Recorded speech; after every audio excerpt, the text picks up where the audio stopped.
Please note, this video features adults playing a fantasy role-playing game. Some language and imagery may not be suitable for younger viewers. The wheels of time turn. From out of the darkness, the world finds magic. Magic gains power and control, but a new power rises to replace it. Science. The wheels of time turn. Science falls and magic rises. Magic rises and science falls. Down through the ages, until magic is broken and science is not restored. In the age of ebb and flow, a collector has arisen, gathering artifacts from the long-forgotten ages, intent on restoring magic to its rightful balance and repairing the damage done to the world. This is Gumtar, a world of heroes, a world of villains, and of monsters.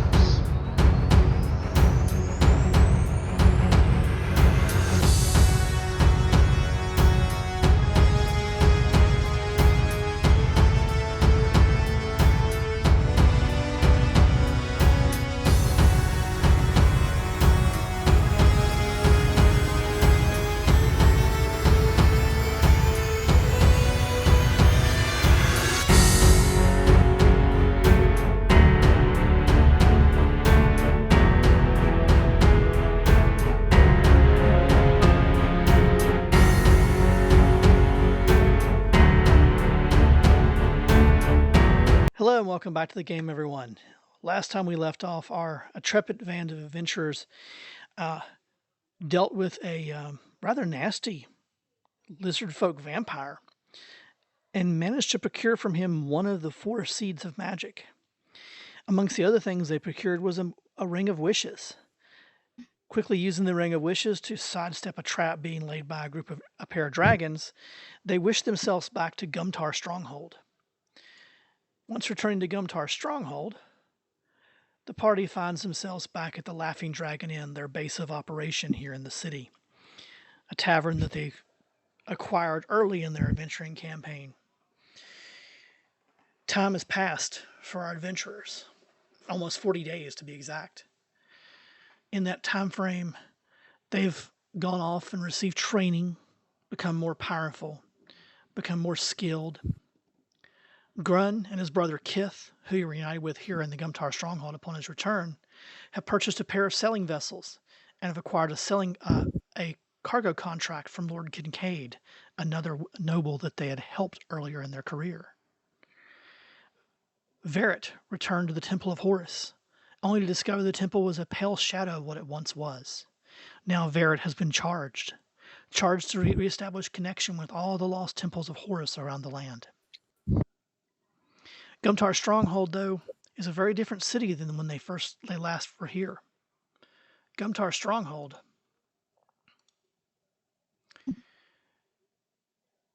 has a new tallyman. The tallyman is the lord in charge of the group of lords that rule the city. During their absence, the previous tallyman was voted out due to the continued plague of undead that attacks the city.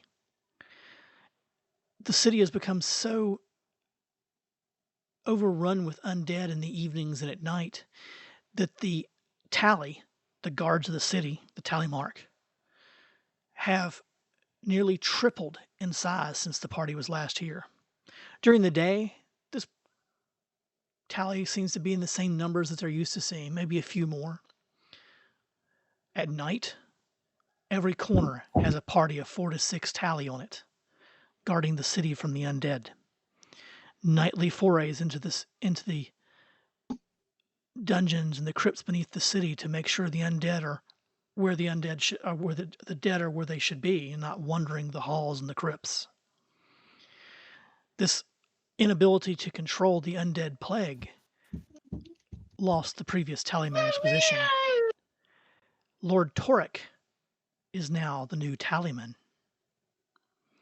Lord Kincaid, who had offered Grun a contract, did so partly out of desperation.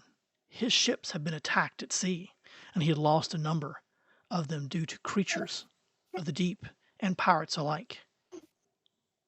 We find our party now gathered at their tavern in Gumtar Stronghold, enjoying an evening of drinks and friendship as they begin to work and celebrate their way through it. Grun and his brother have recently returned from visiting their family on the other side of the continent, giving their ships a good first run to see how they're going. Lord Kincaid's crews are busily loading cargo, bananas and starfruit, into the holds of the Duchess and the Chase Knight to have it transported to the north. Grun prepares to leave and begins asking the others who wants to go with him. The gem the party found has been safely stored and put into the hands of the Ruby Scribes. It now resides secretly in the Tower of Lore here in the city. And now I hand it over to the party. Ah, good intro, Jason. Yeah, sorry about the kid. That's okay. So my Okay, so first we dumb moved question. I'll go ahead. So, Lord Torek. I'm Yes. sorry. We got a lot of lords that we've gone through this quarter. Can someone give me a recap of what Lord Torek and what his involvement with us has been? Lord Torek is the one who bought Castle Caldwell, or purchased Castle Caldwell, and who Q actually works for. And that was where we went underground, and there was like some cleric dude that almost killed us and disappeared, right? Yep, that'd be it. Okay, and we never found out who that was or. Okay, great. You actually Did we met have? Lord Torek in person at a At that gala that he event. held here in the city when he first arrived in the city. He was rather cool and aloof and was kept away from the party, though he insisted on meeting you all and shaking each one of your hands. Yeah. Has Dash dug up any dirt on this guy since we've been away? Dash has been digging on him because that was actually one of the things that Bertra had requested. Right. And Bertra requested a lot of things while you guys were traveling, believe it or not. Dash was able to determine that the crest you found in the dungeons under Castle Caldwell and the crest that Lord Torek uses is very, very similar. And there are very good chances that it actually is just the same family and the crest has morphed over the years. And he did claim to have being ancestral home to him. Furthermore, though, Dash did find one disturbing thing. Prior to about 50 years ago, there's no mention of Lord Torek. I'll mention Lord Torek. What in Anywhere, history records? anywhere that Dash could find. And did someone ever do a undead ping on this dude in any of our encounters with him? No. I mean, I could do that now, I guess, if you ever bring me up to it. Just throw up the door. Hey, excuse me. You just pause there for a second. No, Barrett's got the same thing. Did he had the whole sense evil, or Yeah, but you got to go find him first. yeah, Right? that You okay. have to see it. Have to be within like 100 meters of him or something. So Yeah. Okay. All right. So I'm assuming Kincaid would have told Grunt about his ships being attacked at sea, right? Yes, that would have been fully disclosed to him. That was part of the reason why he was offering Grunt a contract, was because he had lost a number of ships, and Grunt happened to have ships and needed work anyway, and he trusted Grunt. So Right. Well, Grunt will have more questions on that, but I'll let someone else in the party okay, ask the next one. and then the room Anybody goes else? quiet. Anybody else have questions, or do we keep going? You can keep going.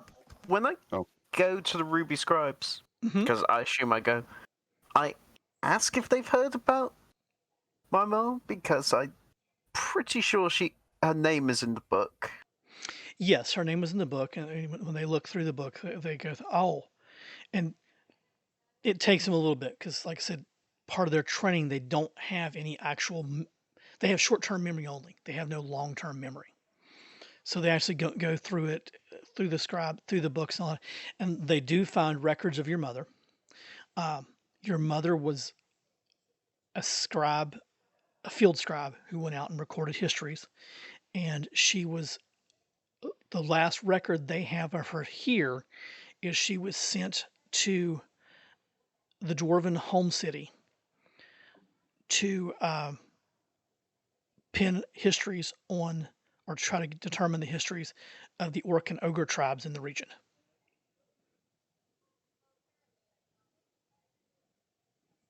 but they have no record or no additional histories from her at that point. But as they point out to you when talking, that anything she would have written there would have went to their chapter house there in that city. That was what city? I knew he was going to ask me that, and I'm drawing a blank on it. Give me a second. Deep Cliff? Yeah, Deep Cliff. Thank you. Okay. All right. Just want to make sure. The chapter house in Deep Cliff would be where those records would be. Now, they do say they can send a query to it, but it'll be 3 or 4 days. It'll take a bit of time for that information to pull back. If you want me to have them do that, obviously they can do that for you. Yeah, she would ask that. I figured so. So about 4 to 5 weeks, no, not 4 to 5 weeks, 4 to 5 days later, you get a note at the Laughing Dragon, and you return to the Ruby Scribes, and they lay out and they have found a number of volumes of your mother's work outlining the histories of the tribes. And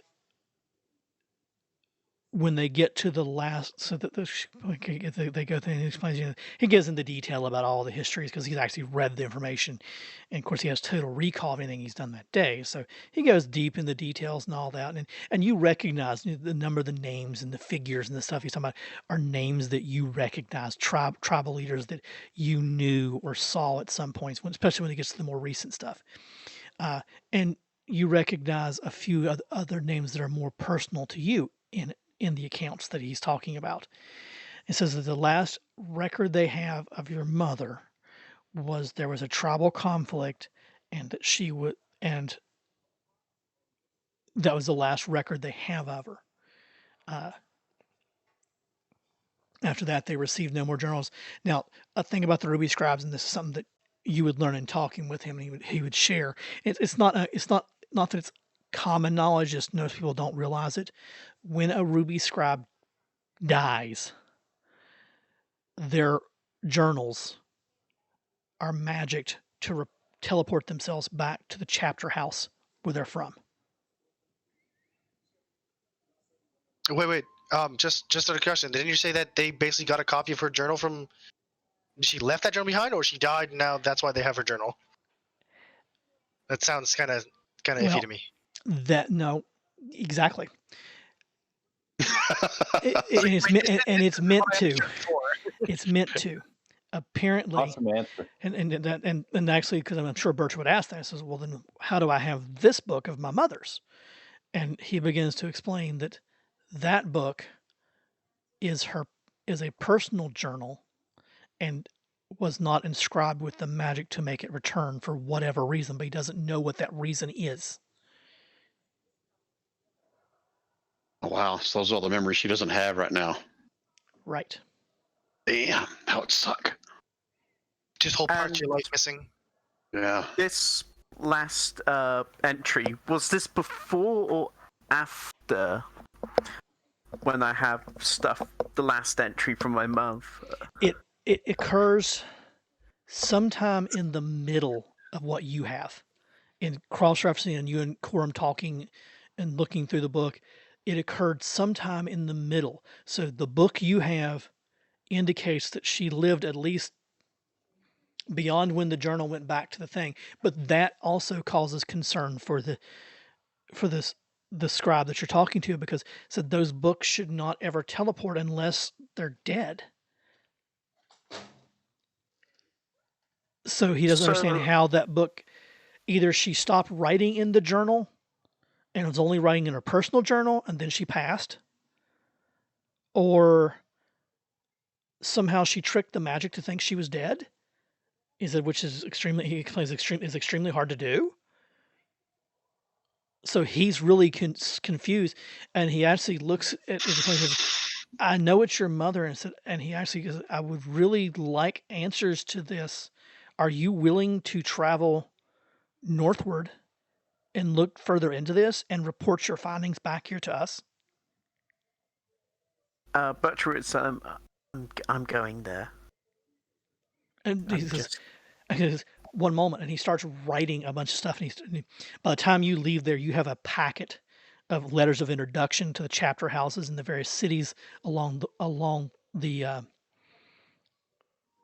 in that area. You have credentials to allow you access to the Ruby Scribes chapter house to have research pulled for you and those sort of things in a packet given to you before you ever leave that day. I mean, he does it right there. That's how high up this guy is in the Scribes. Okay. I think that covers everything that for Bertra for those pressing questions. I'll let someone else. Okay. Well, I think if I have any more. What you think on it? So, just out of that, because of the whole history thing and all that, Verrett would have wanted to kind of visit and ask some questions himself if Okay. he'd gotten that information. He could. And basically just like when was the last contact or between the, like any questions that the head monk there couldn't answer, when the last contact was between the other Yeah, between other temples of Horus. the other temples, and The then Scribes things don't like necessarily have the actual, the last contact between the temples, but they do have a record of where temples existed and what cities they existed in, and who the last recorded head of the temples were. Those temples were that they can provide that would you. be because this guy here from 200 years later wouldn't remember or Right. probably wouldn't have contact with to know all that. Whereas these guys, like you said, the way their knowledge gets teleported around, that would Right. be a more unified system per se. Right. And that's one of the reasons why the Ruby Scribes have become so powerful, is because they literally have information at their fingertips. They got to go read it. They got to go reread it, but everything that is in their journals is extremely detailed. I mean, down to the point where at a state dinner, the scribe would actually tell you what pretty much everybody in the room had for dinner. Nice. Oh yeah, so that's what I'll be looking for, is a list of all the. That's where Verrett would get his list of places he needs to visit. Yep, and they're able to provide that information to you. And like I said, the last known that they had recorded of who was there, and they do explain what you already and verify what you learned from the abbot, that the following of Horus went into decline, and as it did, the temples slowly lost contact with other parts of the world. Yep. And they do also state that the following of Horus is still very strong in the Burning Lands, but not in other parts of the world. But Burning Lands is where it originated, as per our discussion. Right. Yeah. So just listed.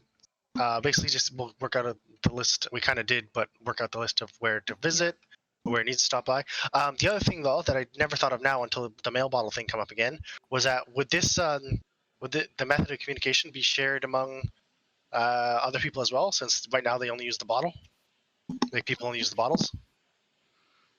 That was never shared outside of the Order of Horus. Okay, so specific to that. Perfect. It's our private magic key. Yeah, line. That was something that they had that they didn't share.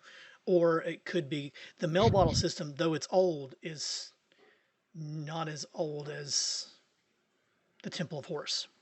So it could be something that they had that they weren't willing to share. Or it could be it could have been some variation on that,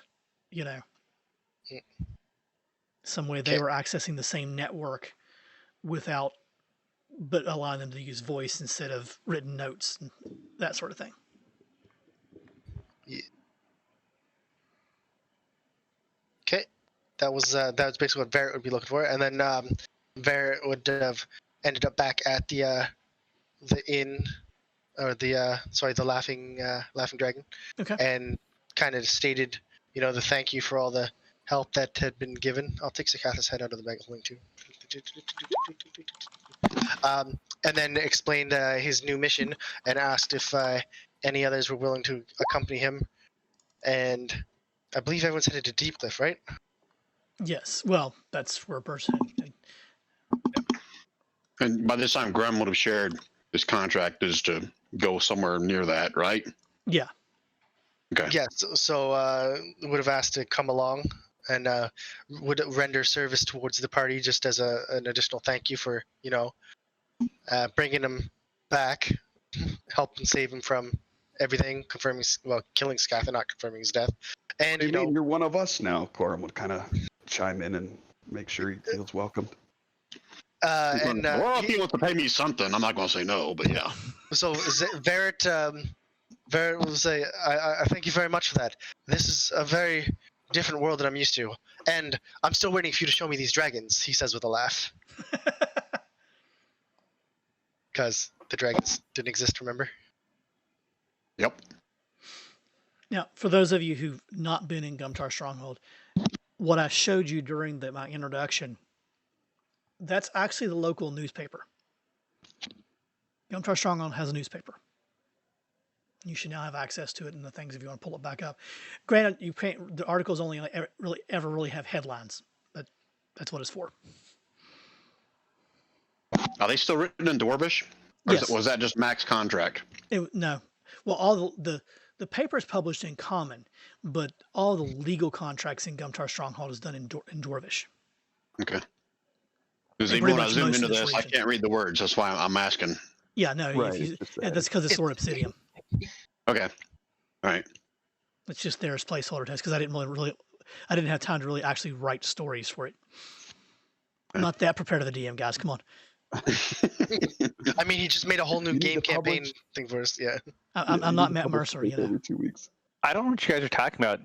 Ash was always able to read everything that Jason put out. He was an excellent GM, and y'all need to quit complaining. Get off his butt. Inspiration, GM. You have to. You're already full. All right. So does Corum or Arthur or anybody else have questions about the actual crier? Otherwise, I got some more I'm going to ask. Not about the crier, I don't. Anything else? Well, anything else you guys want to ask before I ask my next one? Go ahead. Okay. So you several things. Hopefully I remember all of them. So the fact that Lord Torek is the new tallyman, and we all know that Q either was or still is working for Lord Torek. Is that correct, Q? Technically, Q's father worked for Lord Torek, and by extension, Q as well. But was that something that he bought his way out of, or just paid off the debt? He used to continue to work for Lord Torek. I guess, honestly, Q doesn't necessarily have a problem with Lord Torek. He just wanted to get his family out of debt, so that way we could do other things if we need to. Okay, so his family is still kind of working for Lord Torek, Yes. then, correct? At least that's where I left it, yes. Okay. Well, since Grun is the smarter, the more intelligent of he and Kith, I found out between sessions.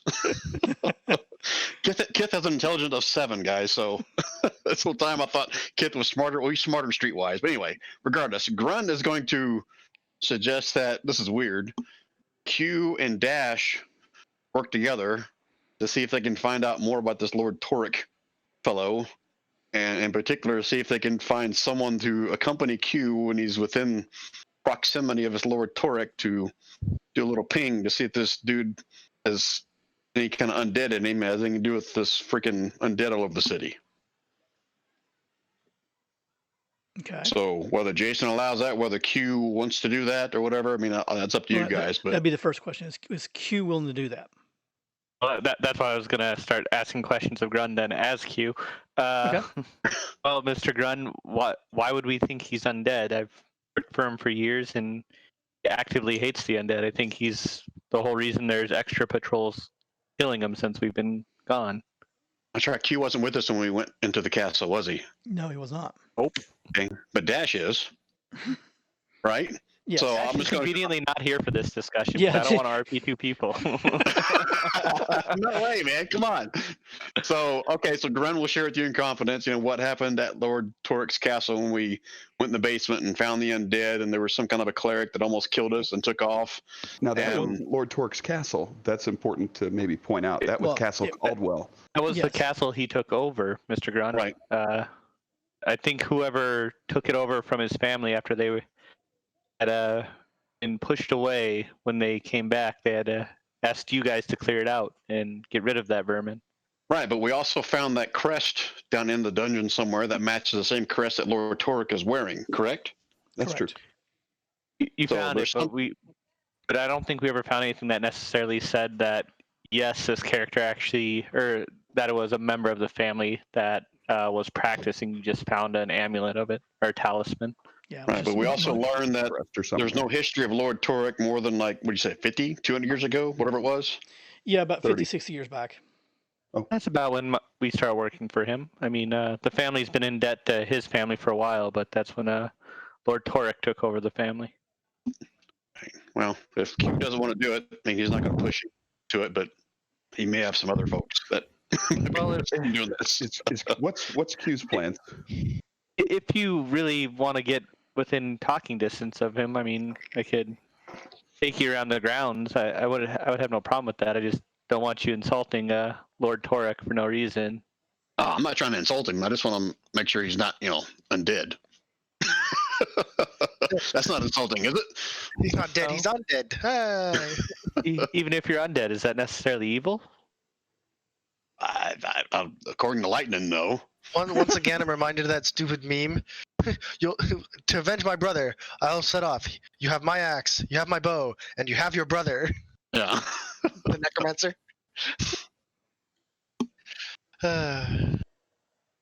But on the real though, in this campaign, it's not bad. Whereas in Brian's campaign, it is bad for the undead, right?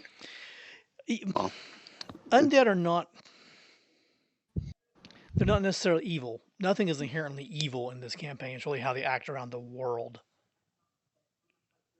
Well, I mean, Grun's just trying to figure out if there's any tie between Lord Tarek and what's going on, or Torek, Right, yeah, and right. what's going on in the town with all the undead and everything. Just seems kind of a coincidence that he takes over the castle and now this whole city's like overrun with undead, and we saw undead in the dungeon, and maybe. Yeah, we did have undead in town beforehand, and that's what Q would have been pointing out is before Lord Torek actually moved back into the area, it sounded like you guys had a little bit of an infestation. Yeah. Correct me if I'm wrong on that, Jason. Yes, you're fine. Okay. So, Jason, metagame wise, if I'm chasing or bringing these guys down a rabbit hole, then cut me off. I will. Q will go with it if you want. He's just asking questions because he's trying to be being polite. Anything that Lord Torek has done to be wrong, evil, he's always treated his family with respect, even though they're still servants and people who have to go out and gather beasts for his enjoyment, his hunting, and for his group and everything. I get it. He loves Lord Torek.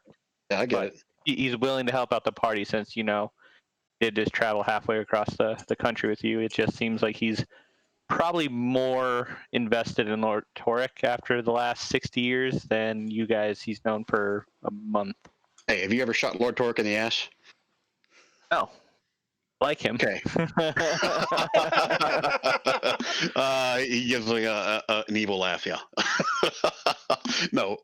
Okay, so yeah, I get it. You trust him, but just keep your eyes and ears out around the castle because, again, we did see the undead there. There was that cleric thing that almost killed us. Just trying to see if there's anything we can put two and two together. If it's nothing, it's nothing. But just keep your eyes and ears open. If you guys wish and there's a time that it works out, I can definitely see if I can arrange a time for you to come out and see my family's home. And maybe if Lord Torek's around, maybe I can try to introduce you. It just really have control to bring people to Lord Torek. He's kind of the one that calls for people. Yep. It's not really my place to tell a noble when to show up. I get it. Okay. Out of character, Jason Q will help with that as much as he can, but I don't imagine Lord Torek will come to his beck and call. No. Well, this is the convert. Go ahead. Well, right now, even as if this happened, say early in the 40 days you were doing your trainings, they were doing training and that sort of thing. Lord Torek is all consumed with the day-to-day operations of the city now. So he's rarely at Castle Caldwell. He's usually in Gumtar Stronghold itself, the actual stronghold. And he's rarely on the grounds of his own grounds. Okay. Okay. I was just going to say that I would share these concerns I had with the rest of the group as well, whether that was in front of our conversation with B&Q or it was offline. He would share it with Quorum and Bertra, at least. And if there's no other questions from anybody else on that subject, the other question he's got these attacks at sea. Has Lord Kincaid actually lost ships? Yes. Or they just been attacked and he's actually lost a couple of ships. And do we know what kind of beasts or creatures? I mean, are there any survivors? There have been survivors. In two of the cases, there were survivors. In one case, it was a group of crab-like creatures, as best they could get out of them. They were huge crab-like creatures that attacked the ship, and that happened actually north of the city. Okay. The other ship that was lost near.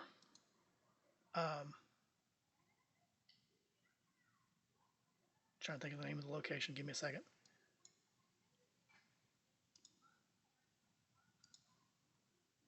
It's a lighthouse. It was lost near Skyhorn Lighthouse. Is that north of the city too? Or is that south? It is north of the city. It is up. Actually, we're still in this world in the region map, right? Oh, we're on the city map. I'll like get out of my Gumtar thing. We're still in Gumtar, yeah. Hold on. Oh, I'm on the region map. So let me move you. And you don't have to give me exactly. What I'm looking for is the attacks been along the shoreline? Have they been out in the open sea or both? Well, it was in the open sea, and by now it should have loaded.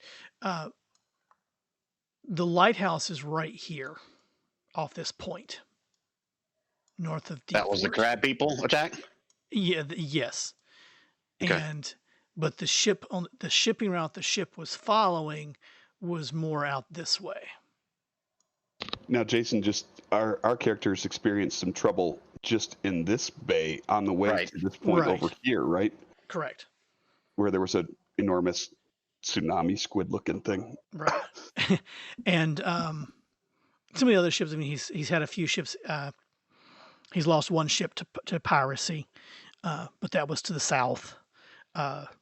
Some of it's just normal day-to-day operation. But losing two ships on the northward journey was a little bit of a detriment, which is why whenever he found out you were buying a ship, he's like, well, I could probably offer Grunt a contract. He might take it, at least help him out, and maybe help me out too. Okay, and meta-wise or out of character-wise, would any of my new crew in the ships be wary of this or know of this and have They more? would know because sailors. They would know because sailors talk. Right. But I'm thinking probably specifically not my first mate, which is a Triton, and this is kind of like his area. So right, and he would say, there are creatures like what's been described, in the oceans that he's never heard of them actually attacking ships per se, like that, like was described. So he's skeptical of the stories. He doesn't know how much of it's just sailors building up the events of what happened. And he honestly figures more than likely the ship hit bad weather or foul weather or something. He puts it down to sailors telling tall tales is what he puts it down to. Okay, I'm cool with that. And he does point out that Skyhorn Lighthouse is been there for decades. Okay. Sweet. All right, we done with the crier? I am. Okay, what next, guys? Shop. Anything you need to purchase in the city, you can purchase it at the standard rates in the player's handbook. However, except healing potions. Great. And I know the party's going to complain. Healing potions. If we wanted to purchase like magical items and stuff, how would we handle it? That we can RP out. I'm saying just your main item is just price in the player's handbook. There's no point in fighting over, clipping over every little bit of thing there. I'm looking for my notes on healing potions. I have them somewhere. Gren was sure he thinks he has like some crew member that kind of dabbles in potions. Maybe she can make healing potions too. I don't know. I was going to bring that up. Remember when we talked about that, Jason hadn't totally agreed with it, but the one caveat I had to that was that it specifically mentions potions can only be used by her. Right. So she can physically use it on you, and she can like throw it at you, but she can't. If she hands it to you, then it ceases to work. Right. so can't make a stockpile, or like could make a stockpile that she holds onto, but she can't like here take this 2d6 healing potion and walk away with it because it'll stop working when she gives it to you. Healing potions. I got it. Healing potions in Gumtar cost double of what's in the player's handbook. Oh shucks, that's terrible. If only we didn't have so much platinum. So like a common 2d4 plus 2 healing potion cost 100 gold pieces. The reason it costs that much, and just to refresh the group's mind, is one of the herbs that is needed to make the potions doesn't grow in this region. It has to be transported in. Is it transported by ship? Like, say, ships that keep going missing? Oh, it is transported by ship. Ooh, that is a good question. Yeah. Is that any Lord Kincaid ships? Yes, some of the ones. I mean, he does transport those herbs. I mean, that's what his business is transporting. But some of those ships have gone through. Some of the ones that are missing did have herbs on them. Some did not. So it's not like the herbs are being targeted. There doesn't seem like the herbs are targeted. There's just less supply of them. There's just and the reason the price goes up is because of having to ship it in. Basically, the people doing the shipping know that they can jack the price up because it doesn't grow here. And there's less quantity available, so it's no competition. Right. Sounds like a line of business Grun needs to get into. Well, I figured that might occur to you, actually. Well, I think that part of the discussion came up, or I had mentioned, was were you not also going to become maybe one of the main suppliers to keep Grun in the picture, so to say, to be one of the suppliers for the Laughing Dragon, because you own a stake in it, so it really doesn't cost anything per se for you to do the shipments for stuff for the Laughing Dragon. Right. We talked about having that contract with whatever it is, the god of liquor and horrors up north, with that great ale that they like. Dionysus, and you're talking about a couple of distilleries up there, but I think those were. Well, I think one of them was right off the water, but I think the God, I can't remember the name of the place now. Bright Glass. Yeah, it's right up Bright there. Glass was off, but I think it can transport over to the one that's right to the shore. Yes, and they do a regular stream of transporting to the shore, but you're also is currently coming in overland. But the other thing that was, you can go further distances with your own ship as well and get like what I had said was like, oh, they get ale here, maybe they get wine up here, they get tequila over here, like wherever Grun decides to sail around to. Wherever I'm making money, buddy. Exactly.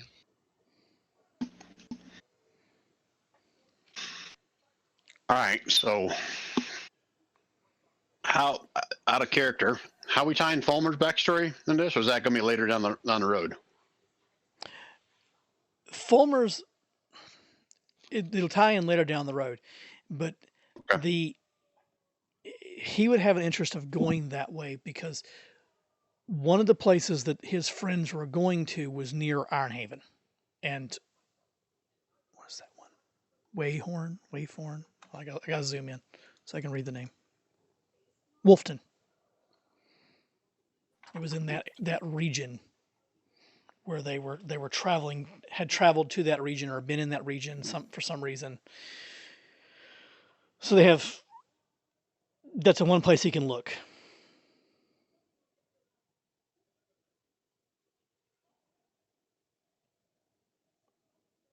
All right. Well, Grun will tell everybody that when he gets back in Beach Castle, he set up a run to go up towards wherever that town is, north.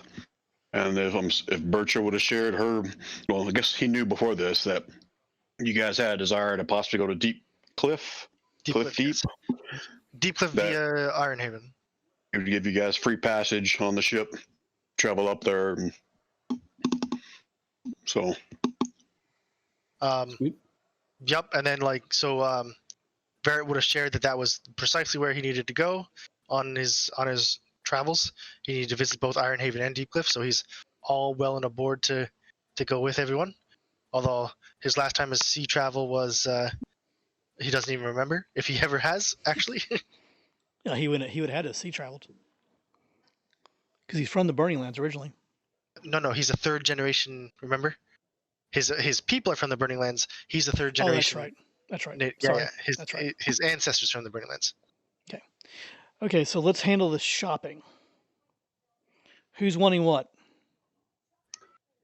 I got a little list, but I if figured as much, Corey. if Arthur wants to go first or something, Okay. he's welcome to. Doesn't matter to me, whoever. You can go ahead, Arthur. I know that you wanted to also. You brought I'm it up still first. trying to figure it out. Oh, well, all right then. Jason specifically, and I don't know how you want to handle it in this because we've never really done it, but Corum would be looking for a way to like either like boost the number of spells he could cast a day with like a ring of spell storing. His other goals are to find things that would help him be more defensive in combat, such as like a ring of protection or a cloak of protection. Okay. And then if going on if going on a boat, he really, really, really wants a ring of swimming before going on a boat. Okay. Hey, Grunt, you need some water? Oh, you weren't there, Rand. Each of the ships carries 10 potions of water breathing that are good for 10 hours. Perfect. Yeah, good for one hour. Or sorry, 1 hour. Yeah, sorry, 10 hours. I just told Barrett it was good for 10 hours. Corum's thing is mobility though, and being able to move. And so the idea of being in water and not being able to move fluidly in it, it's terrifying for him as a character. Okay, so you would be able to track down a ring of protection. That would not be a problem. Okay. The price on that would be 5,250 gold pieces. Hold on. If you make this public, Corum, Grun will give you his. Wow. Okay. Corum would be very grateful for that and would contribute an equal amount of money to Grun's shipping operations. He doesn't want any money for it. You never shot him in the ass, so here you go. Yeah, but he did stab you once because you asked him. You I asked don't want to hear it. Hit me! No, that's not his fault. That's mine. You also will be able to track down a ring of spell storing. Oh wow. I mean, you have 40 days wandering around the city and checking the various shops and things like that. So, I mean, it might take you the whole 40 days. That costs 48,000 gold pieces. Good Lord! I'm making notes real quick, Yeah, that's fine. just for these items, and then I'll kind of make a decision. Okay. Guys, I figured out why Jason gave us so much money. New characters and they don't have any gear. Now, the other one you want is swimming, right? Cloak of protection and ring of swimming, Cloak of protection, yeah. and then maybe a bag of holding just to have another one in for the party. Those would be the last three things that he's kind of looking at while window shopping. A ring of swimming also could be found for 6,000 gold pieces. Okay. Yeah, let me get my search for the others. You should probably buy 4 of those rings just for everyone. And I'll have to roll to see how many he finds. I mean, he spent time going shop to shop and things like that, and those things come and go. Ring of water walking would be more what what I would want. Yeah, and they're both uncommon. I don't know if there's a difference or.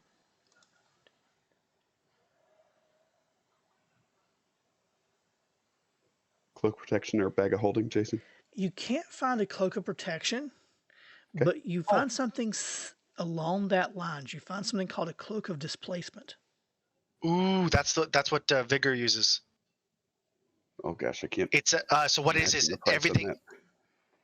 Do you remember what it does? Yeah, I remember what it does. 90,000 gold. Oof. Good Lord! Vigor got his half off. Or he stole it. Yeah, Okay, I figured let's that see, one was bag going of to be. holding. Let's see what you can find there. Speaking of bag of holding, doll, can Bertra get hers removed curse from the Order of Horus or no? She has that cursed bag of holding, right? Oh yeah, for a donation, yes, that could be taken care of. Same thing for that Berserker sword? How much for donation? 1,000 gold.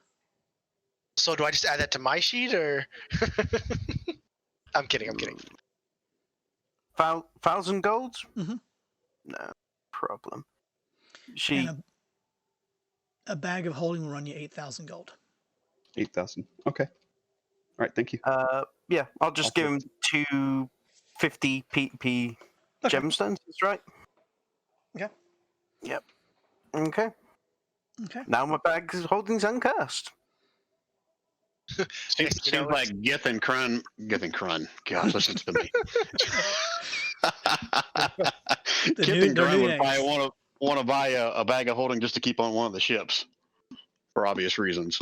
You can find one. Let's see. Hold on. Let me roll and see how many we find here. Hold on.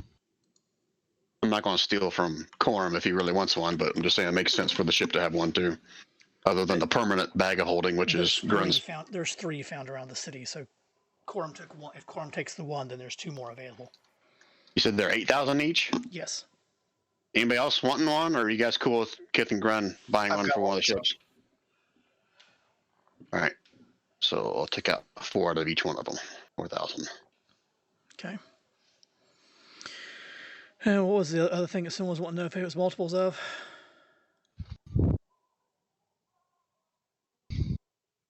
They were looking for a ring of swimming. Some kind of water. Swimming and water walking. Okay. Ring of swimming. What price did I give you on that, Corum? 6,000. 6,000 is what I thought. So I was making sure. Nope. Wrong screen. And then I'm just posting real quick which ones that he's actually buying. Jason, I can't edit the Chase Knight anymore. I was going to add it on the bio there. Hold on. I just gotta. I'll fix it. Don't hurry. There's only the one. Oh, we also have all those dusts of disappearance, eh? Yes, you do. Or did we sell them? I forgot. We did not. We kept them. Everyone had like 8 or 10, right? No, everybody had one. had The rest are all in the 17 bag of left. holding. Oh no, it was Bertra got extras. Yeah, there's 17 left. We handed out 1 to everyone. I believe Bertra got 2. Yeah. I believe I gave 1 extra to Bertra. Well, we all used at least one, didn't we? Yeah, So you guys used all of yours. There was a total of 23 initially, and we're down to 17. Ah, okay. Oh, so we did use. Yeah, we only had one and we used it. You should have access to a diagram. The Chase Knight? Yep. Actually, if I gave Bertra 2, I would have only had 16 left, so I will go change that real quick. I apologize. Just the disappearance. All right, so the point is we don't have it any. I should remove it from my sheet, right? Unless you want to go take some out of Barrett's bag of holding, you could easily do it. There's plenty in there, and I doubt he needs 16 of them. Well, Yeah. No, I think when we need it, we'll all be able to use it. That's right. I would say, as far as characters are concerned, you might want to always just have one on you, because if you're going to need it, we're probably not going to have to dig it through the bag of holding for it. Everybody Throwing can. that out. Oh wait, Use no, that there. it only takes one. Remember though? It's 1 per person. Oh, No, it That's wasn't why 1 we per had to person. get It's 1 per like 10-foot radius. We gave him an extra one in case they got caught. Oh, okay. So then Yeah, we yeah, only yeah. use 1. So yes, everyone would so have that's theirs. why we still have ours. Okay. So I was like, wait, no, we didn't use them all. We had them just in case something happened, but it covered. Hold on, let me read the actual thing. Yeah, for every creature and object within 10 feet of you becomes invisible for 2d4 minutes. Yeah, so we only used 1. It was just is Bertra too big for it to cover? Was the question.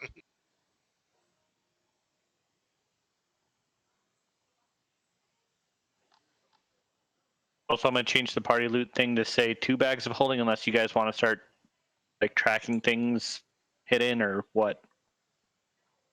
I had a bag of holding to the Chase Knight, so for something we put in there, I'll put it on the Chase Knight character sheet. Sounds good. We're going to have all sorts of carrying, unless everyone wants to just do their own thing. Corm would just get the bag of holding just as a convenience for him to put his loot and stuff like that in. You know what I mean? Yeah. I know it's a Corum, expensive convenience. since you're the one out doing, looking for various things and see what you can find, roll me an investigation check. Okay.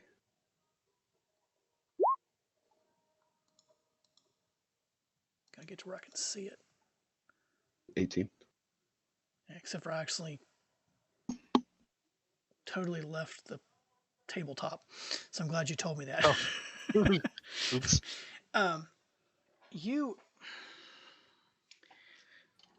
Because you were looking for things for multiple days and moving out of various shops and things like that, you were eventually pulled into the back by one of the shopkeepers. And he showed you a stone, and that's actually what I'm trying to track down right now, Can't remember the name of it. An ion stone, stone of good luck. Nope. This is something unique to the campaign. Oh, that's why it's like I'm currently in the donjon list right now. Yeah. He shows you this stone, and the one he has is hold on, let me see what color it needs to be. What's your most common magic type, Corum? My most common magic type? Yeah, evocation, aberration, conjuration. Oh, it's gonna be probably here. Bullshitism. Let me hold on 1 second. There, I thought that was saved it. Grun. I had to deposit or to get the money. It looks I like was gonna say no, mostly Grun, because enchantment. that's I think. Enchantment. Okay. Let me see. But he's got a little bit of enchantment, illusion. Okay, that's fine. Yeah. So he shows you this crystal. It's Oh, you know what? Evocation. Healing beautifully word. cut. It's a pale green. Okay. Oh, I'm sorry, a pale silver in color. Okay. And he goes, have you ever seen one of these? I have not. So I don't think. they call these, and I'll have to give you the name in a minute because I cannot remember the name for the life of me. You actually found one early on, but it was with Nalia. Oh. And she never figured out what it was. Because, have you ever heard of these? And he fills in the name and goes, so do you have the problem, I'm sure you do, you cast a spell and sometimes it fizzles? Oh, evocation. Yes. These stones are purposely designed to allow you to channel magical energy into them. You can store the equivalent, game speak, 6 spell slots. Oh, nice. When you cast a spell, if you misjudge the ebb and flow of the world, the energy stored in the stone will power your spell and ensure that it is cast properly. Whoa. That is badass. Yeah, that's the difference between a healing word fizzling out or succeeding. So this, I mean, just quick meta question though. That only covers if it fizzles. That doesn't cover does the overhealing, right? correct. Okay, so it doesn't just you get this success. That's all you get. Yeah, what happens is this. Game speak. What happens is if you have one of these stones, you have 6 spell slots, 6 level 1 spell slots, so to speak, in it. And if you're casting a spell at level 2 and it fizzles, then it'll pull 2 of those spell slots out to cause that spell to fire properly. Now, it also does the converse. If your spell doubles, it ensures the spell is cast at the level you intended. Does it restore? Like, does it go No, into? it doesn't absorb the excess energy. It just funnels it off into the world. Oh wow, I think Corum would still be interested in that. They're exceedingly rare, but there are some out there.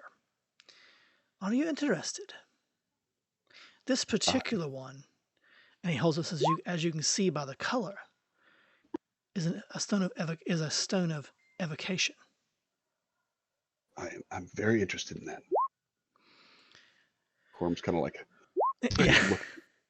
a little awe on his face. Oh, he's thinking about all the times he's tried to revive people and not, and or what could happen. Actually, I think I've gotten pretty lucky with the healing words, but you have. Those are the ones he cares most about, making sure. I might be persuaded to part with this one for say 250,000 gold pieces. I was gonna be like 1,000,000 GP. I'll have to keep that in mind, but my pockets are a bit short at the moment. Yeah. You're a bird, charm him. Be friends. I'll have it for a while. Come back if you're interested. Yeah, I don't think there's any point in haggling down from 250K.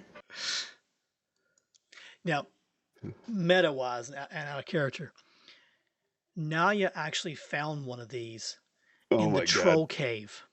Oh, Away. gotta pay the Yes. troll toll. And was carrying it around.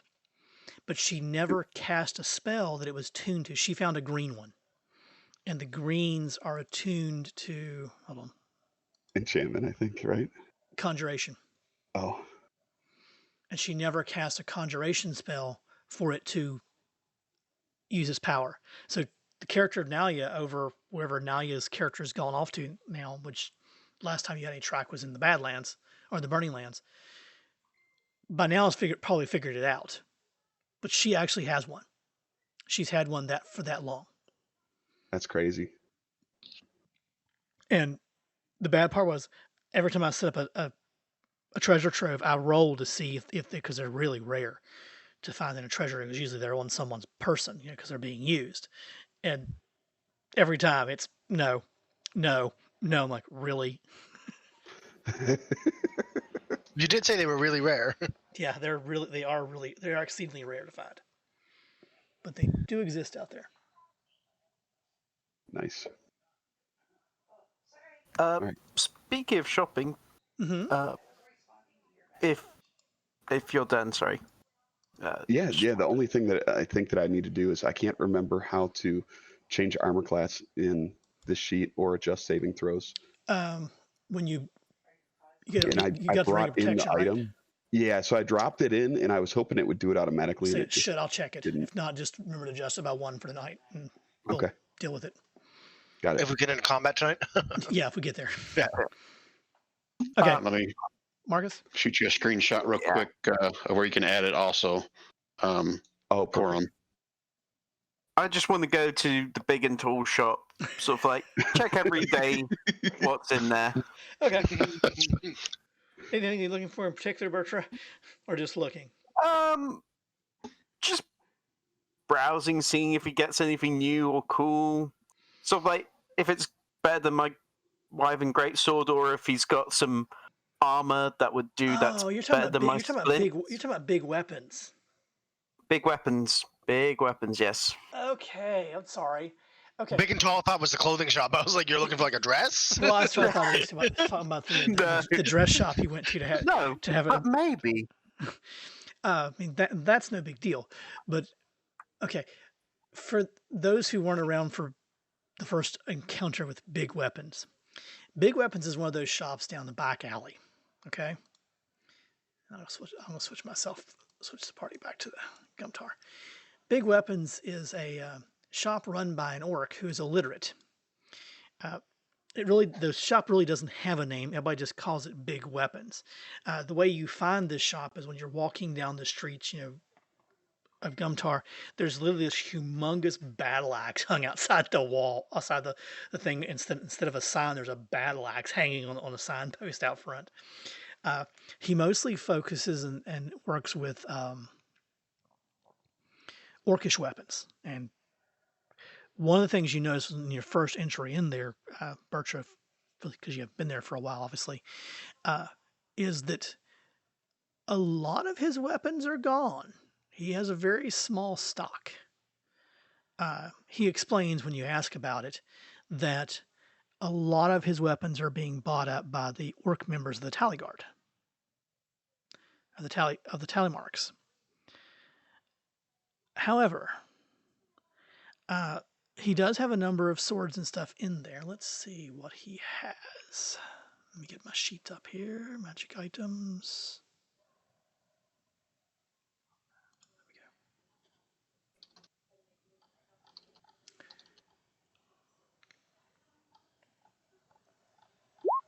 Let's see here.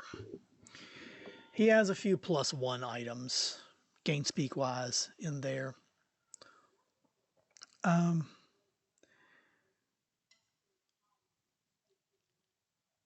Does he know anyone who specializes in big armor?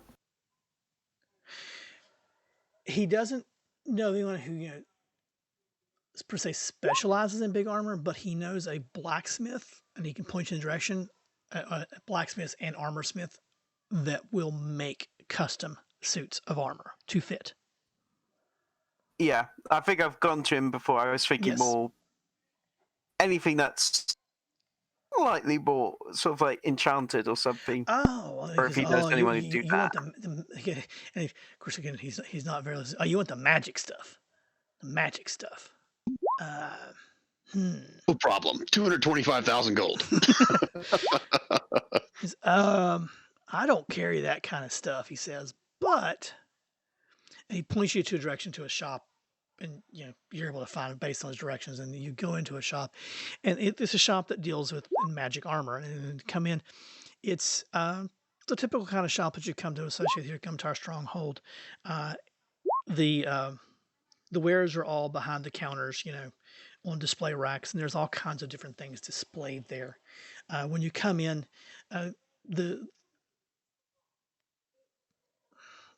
the person behind the counter gives you kind of the side eye kind of thing. When you come walking in the door, of course you have to duck to come in the door anyway. When you come ducking in the door, looks you up and down, takes in your equipment. May I help you?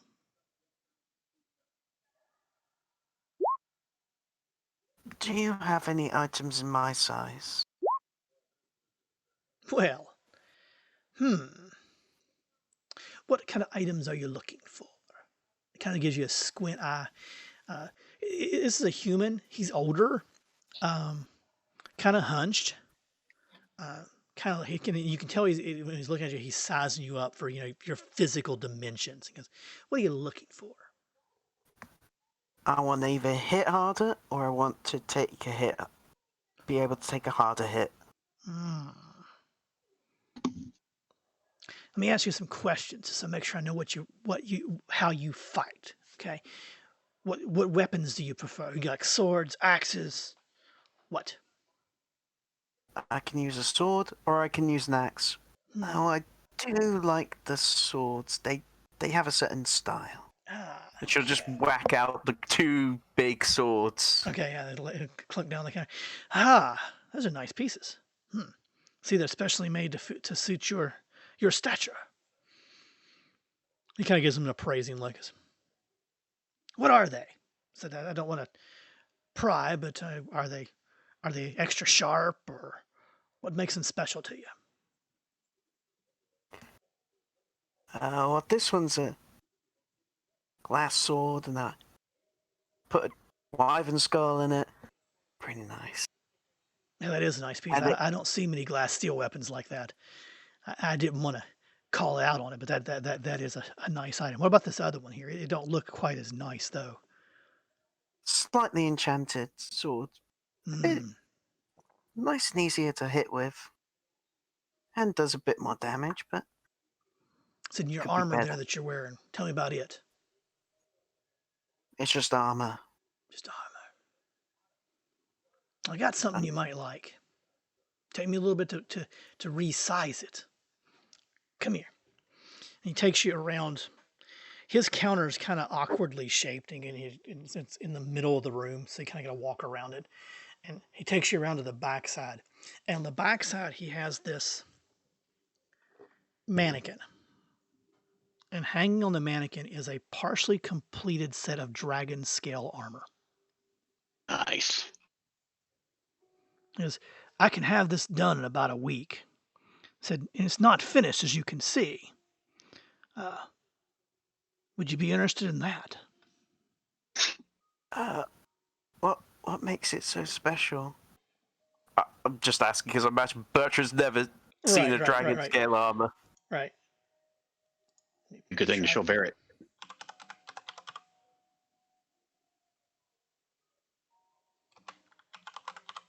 I'll make sure I tell you the right thing. Here we go. Well, this one here, actually, I haven't decided this. So 1, 2, 3, 4, 5, 6, 7, 8, 9, 10. Roll a d10 for me, Bertrand. Hopefully it's poison resistant.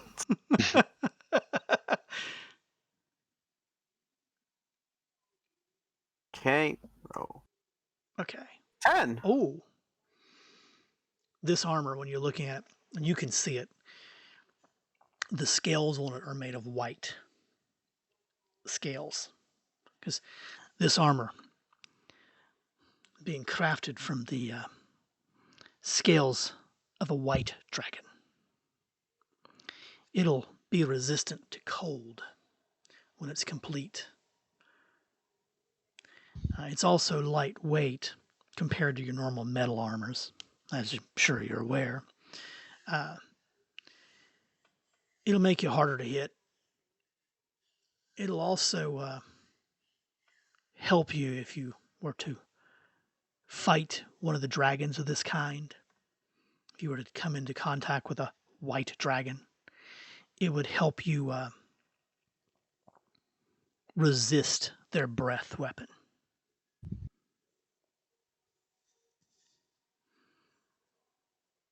So, out of character, sorry, the dragon scale mail is same stats as normal scale mail, or is it? It's a +1 bonus to your AC. While you're wearing it, saving throws against frightful presence and breath weapons are at advantage. You have resistance to, in this case, cold damage. You can also focus your senses on an action to magically discern the distance and direction of the closest dragon within 30 miles of you, of the same type as the armor. So in this case, white dragon. 30 miles, 20 miles, That 6 sounds miles. very expensive. I mean, how much is he charging? Yeah, let's see here, because I actually have that on my list. 500,000. How much is that Talisman of Ultimate Evil sell for? It's a legendary item. I'm going to trade. Because this armor, with the adjustments needed to suit your stature, 8,000 gold. Wow. Oh! The only affordable thing. Wow. No, there's been a lot of other affordable things. It's got to be cursed. Well, I don't think this is an offer I can refuse. Yeah, I'd take it. Even though it's slightly worse than my normal armor, it's a dragon's armor. It's cool. Okay. Yeah. Okay, so he makes arrangements with you. So you obviously deduct the 8,000, and dragon scale is actually in the SRD, so you should be able to just drag it over onto your sheet. If not, we'll have to set it up. But I will. I'll make a card for it real quick, just so I'm sure we have it. Okay, just 8,000 GP, right? Yep.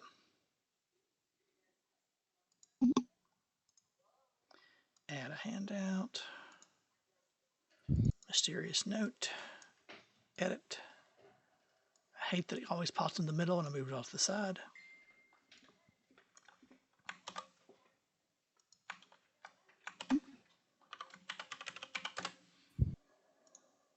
That does require attunement, by the way. Oh, yeah, I know.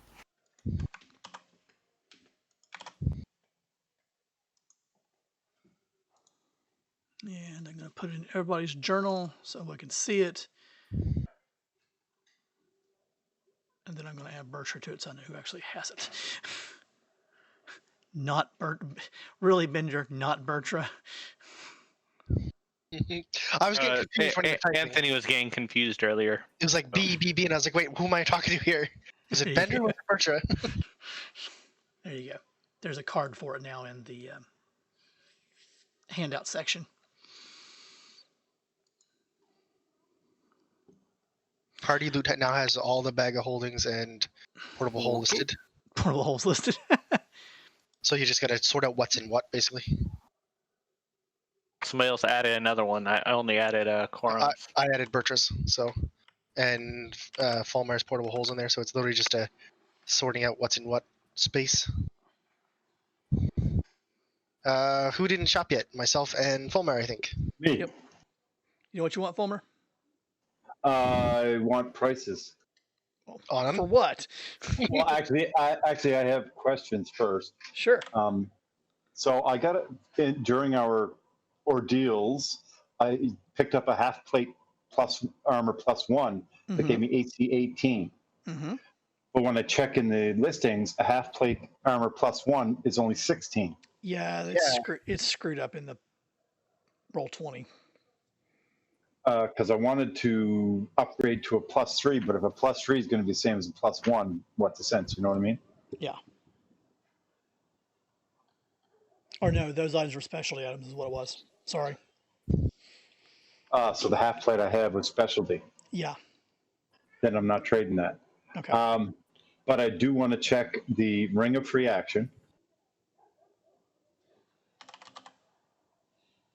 Yeah, a half plate +1 should give you an AC of 16. Yeah.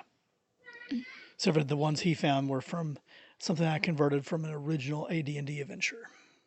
Oh man. So it's literally the equivalent of a half plate +3. Damn. Yeah. Exactly. Shit. Lucked out with that.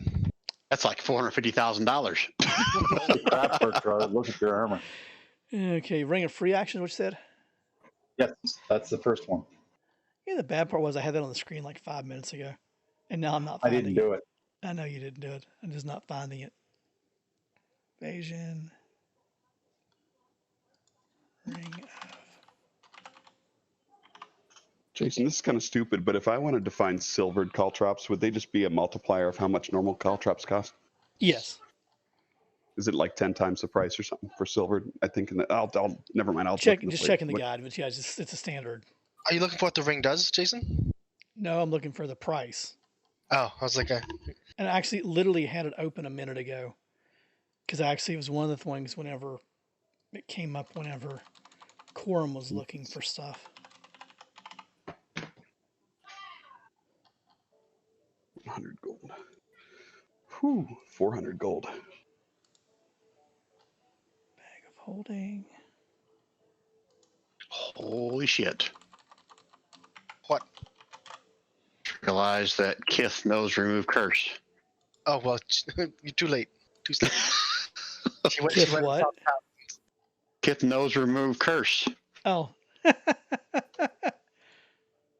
I didn't know he was going to be level 6. That's why I didn't notice it before. Yeah. So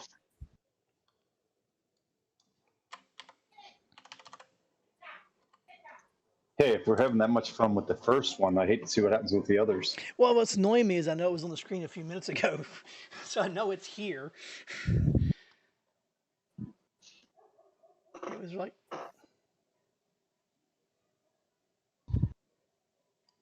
Okay, what's the other one? Oh, there it is. Okay, yeah. Let's see if you actually find one now.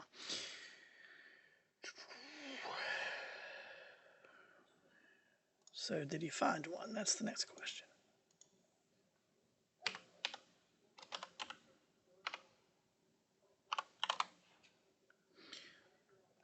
Yeah, you found one, believe it or not.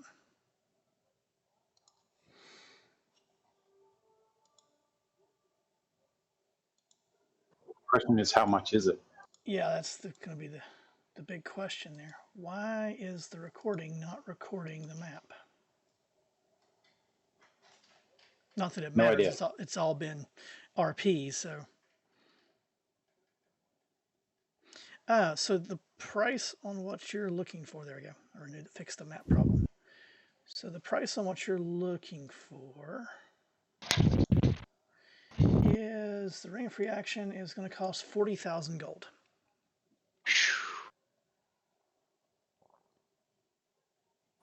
Ow. Well, I didn't say it'd be free. I said you found one. I think someone yeah, having but I second didn't- thoughts about giving 20,000 to Kith and hell no. Hell no. Grun's adventures. I'd rather have the boat. Okay, I want to check on the necklace of adaptation.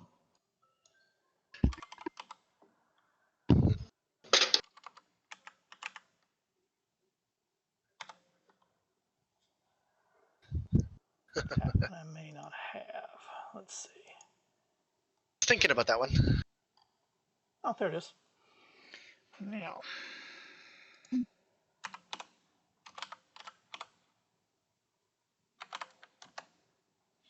You find one.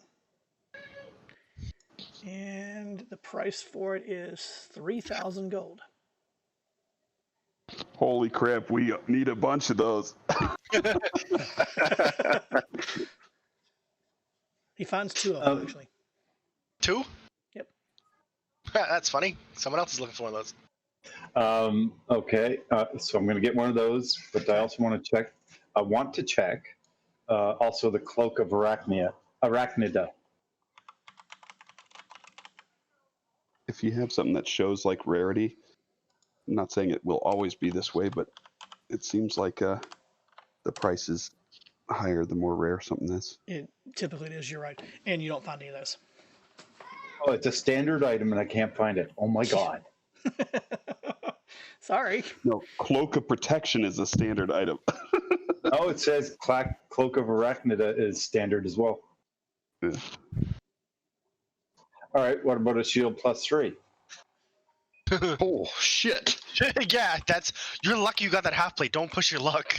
I have a regular shield. I want to get a better shield.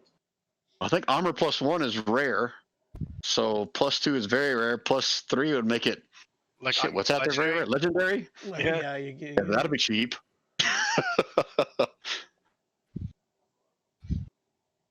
Probably expensive. I'm looking. Hold on.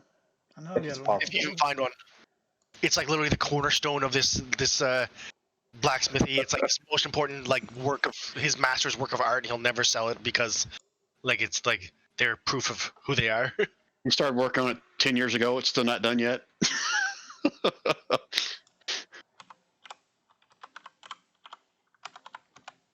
Nope. You do not find one of those, but you do find. Jason's gonna get him. Shield +6 for 100 gold.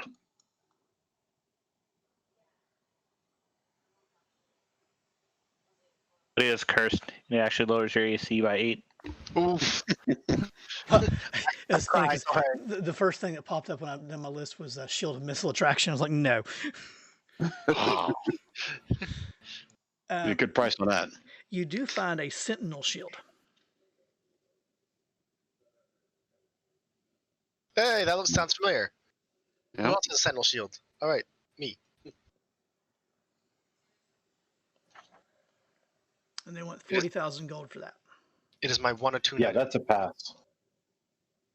I don't have 40,000. I guess the only thing I'm taking then is the necklace of adaptation. Okay. That's a good one. Anybody else? He's done. I think. That just leaves me, I believe.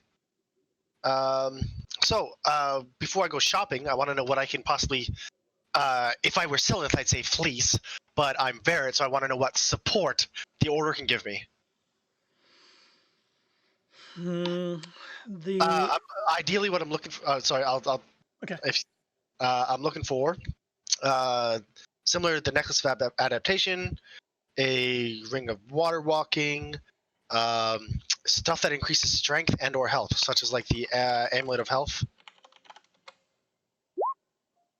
So con or strength increasers. Okay.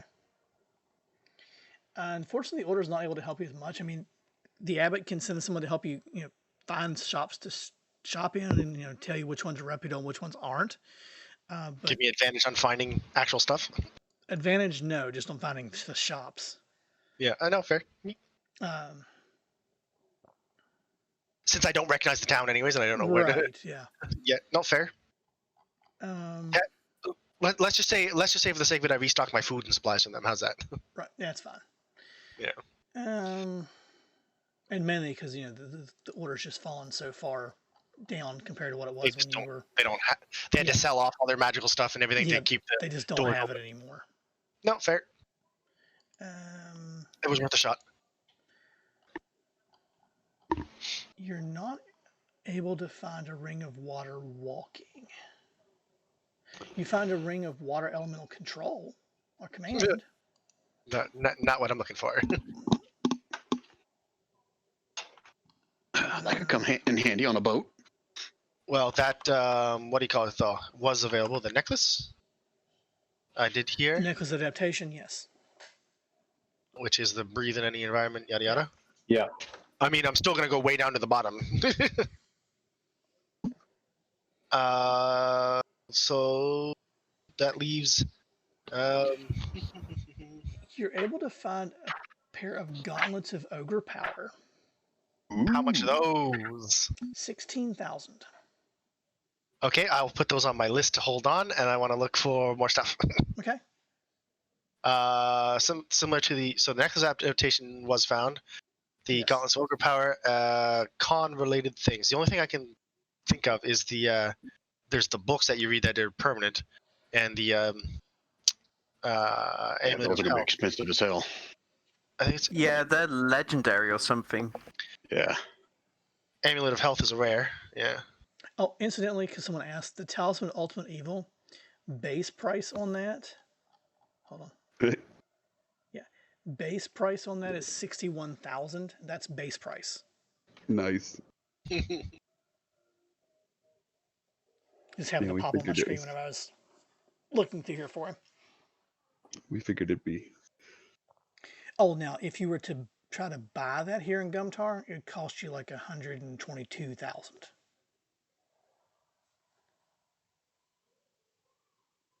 I'm talking about So the base price out of the player's handbook is 61,000. That's insane. it was 16K for the ogre, and it was how much for the necklace adaptation? Assuming I found it.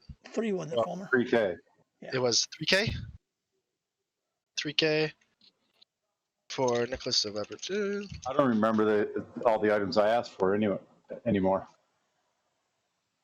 Okay, and yeah, You're not able to find any of the books. am I able to find something like the amulet of health? Let's see. Can you wear that with a necklace? So there, I imagine it's just double chains. Yeah, I don't know. I guess I've never asked that question in D&D before. It's same as rings, right? Like, Can you have 10 rings or only 2? You know, I don't know. I think I know. I did hear one DM give a logical explanation. He said you could only put one per hand because the magic at close proximity would interfere with each other. That was the theory behind it. Can't remember if I gave that same limit to. No, you Shit. in yours. I think you allow like I like think that was also 8 because or of your something. character, though. Oh, on Dr. P. Yeah. Professor P. Professor P. Yeah, I think normally I probably would limit to 1 per hand as well. Yeah, I think I would too, to be honest. Just See, I've seen power other ones where balancing. they talk about. Well, they talk about because otherwise, I think I saw one was someone had a boss fight and they basically said, oh, he's got like 10 rings on. He's just like does this and this and this. It's like, come on, when do the players get a turn, right? You're able to find, you don't find an amulet of health, but you're able to find a parapet of health. Oh, okay, that's the. Oh, that's useless to me. I'm already immune to disease. I'm a paladin. I don't do diseases.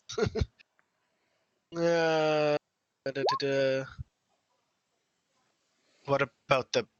Okay, so in the same store as a periaptive health, is there a periaptive wound closure?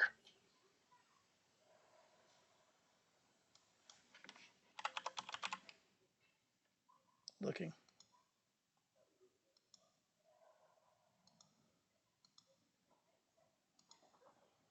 No. Nope. Okay, know that. Lastly, winged boots. Let's go trawling around. Winged boots or boots of levitation. Let's just search boots. That'll be faster. Because then it'll mark all the boots on the page for me. Oh, yeah, that works. Oh, does it automatically calculate every item that comes up? No, it just, I have a price sheets for stuff and I just search for Yeah. it and go from there.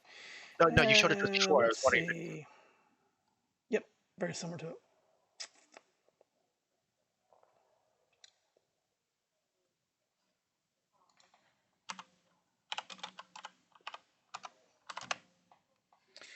You are able to find boots of levitation.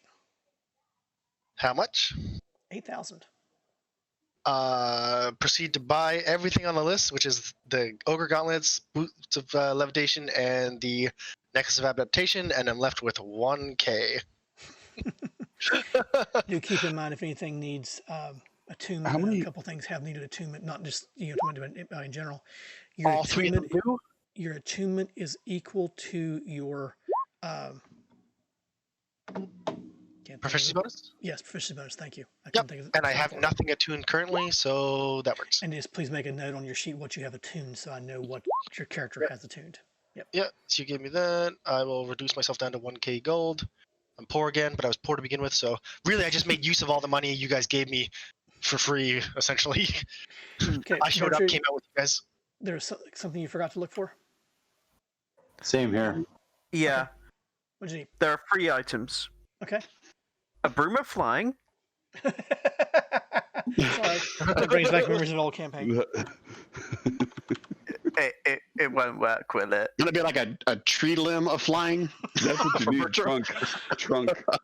Tree trunk. Let's flying. see if we can find one Birch. I mean, That's pretty cool. That would be I fun. mean, it'd be only Bertrand that could fit, but you actually do find a broom of flying. A twig for her. So I do got to check something on it just to make sure. carrying capacity. Yeah, exactly. There's anything on that about 400 that to make pounds. sure. And Breaks in half on her first trip. Wooden broom. 30 feet flying when over broom. 200 pounds. There's nothing about size on here. The bottom of it just kind of drags across the ground as it tries to pick her up. So yeah, there's It looks like nothing he's about sweeping size in there. around. So you're able to find one for 16,000. Gold? Yes. Just gold? Oh. Okay.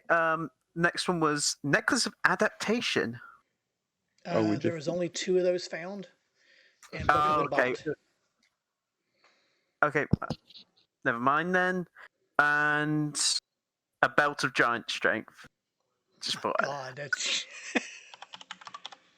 I mean, hill giant wouldn't be. But yeah, no, definitely not. I'm hoping, but I know it's unlikely.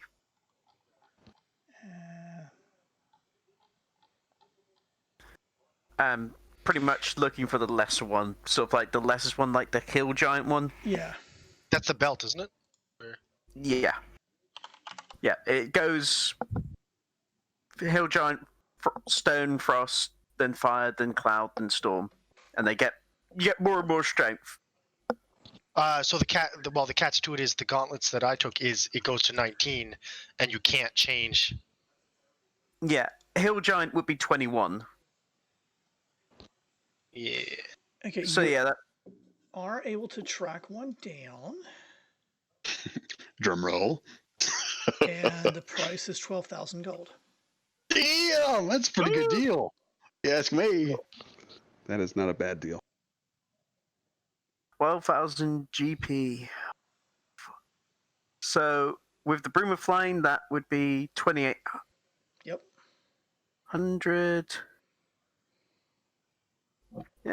Yeah, I can afford that. I'm Okay. pretty sure. Yeah. Just. Jason, that makes me want to look up 2 more things. And It's your turn. What did you I forget? Arthur? imagine it is the hill giant one, right? Yes, it's the Hill Giant one. Sorry, I didn't. Yeah, it's the Hill Giant.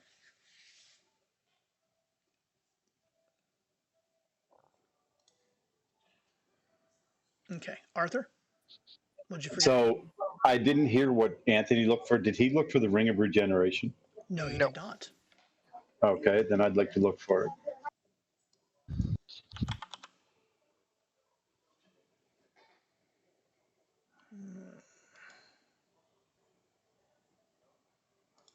If I find it, I know it'll be expensive. It's a very rare, so yeah. I tried to stay in just the rare and the uncommons because like crap's expensive, yo. Okay, I got a price for it. The question is, do you find it?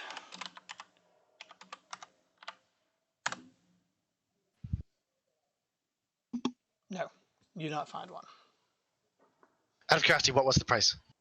Yeah. I just want to know how Price crazy would the have price is. started around 24,000. There you go. Yeah. Oh, I would have taken that. You even have that much money? Oh, you didn't buy it? No, you bought the necklace. I guess you spent For 3,000. 3,000, that's it. 3,000 of my 46,000. Wait, why did you have 46,000? Because I had gems and I turned my other gems into other 20 some thousand into gems. Wait, I'm confused. Were we supposed to have gems to begin with as well? I only counted the 28,000. No, you didn't. This was before Grun and I and one of the others took a 10,000K gem. And before Oh, that we was had up money in the built up. Dragon Horde. That was up in the Dragon Horde. Yeah. That was before. Yeah. I was like, what? Sorry, how much were the items again? Were they 16,000? Did you say? And Yes. 12,000. Okay. Yes.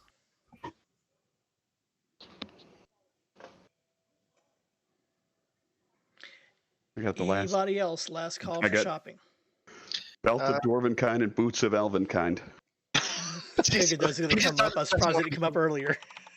Vorpal sword. So ever since we signed that dang contract with Mac, I have wanted to find a way to get dwarfish speak. You know, the whole town is like dwarven speaking people, and no one in our party had dwarvish, and that's actually a fun way to get it.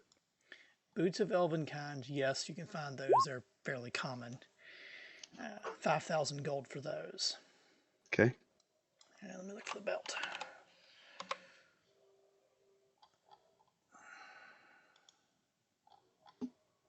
It's a good thing for you guys. You're actually in a major metropolitan city where they have crap like this. Oh, Crap, that costs 250,000 gold.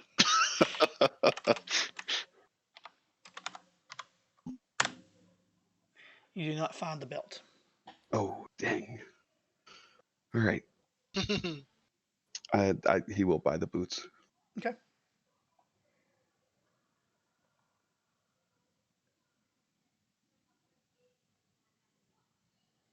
So if he's done, just way up on the chat, Jason, I put in there that Gith and Crumb would have Crun.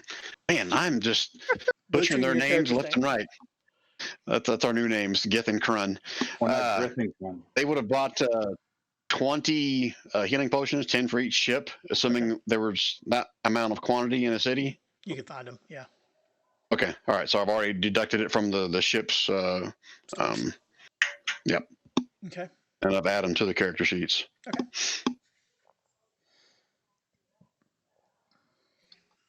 I did finally remember to deal cards out to everybody. Someone reminded me in chat. Thank you, whoever that was. And I think it was Anthony. You had the backup character that was a medic, right? The alchemist. Okay, so you will not be on Kith's ship then. You'll be on Grand Kith. Yeah, Kith does not need you. I'll be wherever. What was? Oh wait, no, you're bringing that guy into the game now, are you? Which one are you bringing in now? Yoki? Well, we'll find out if we ever get to the ship. I'll say it looks like Yoki. Yoki the poisoner. Okay, Jason. Yes.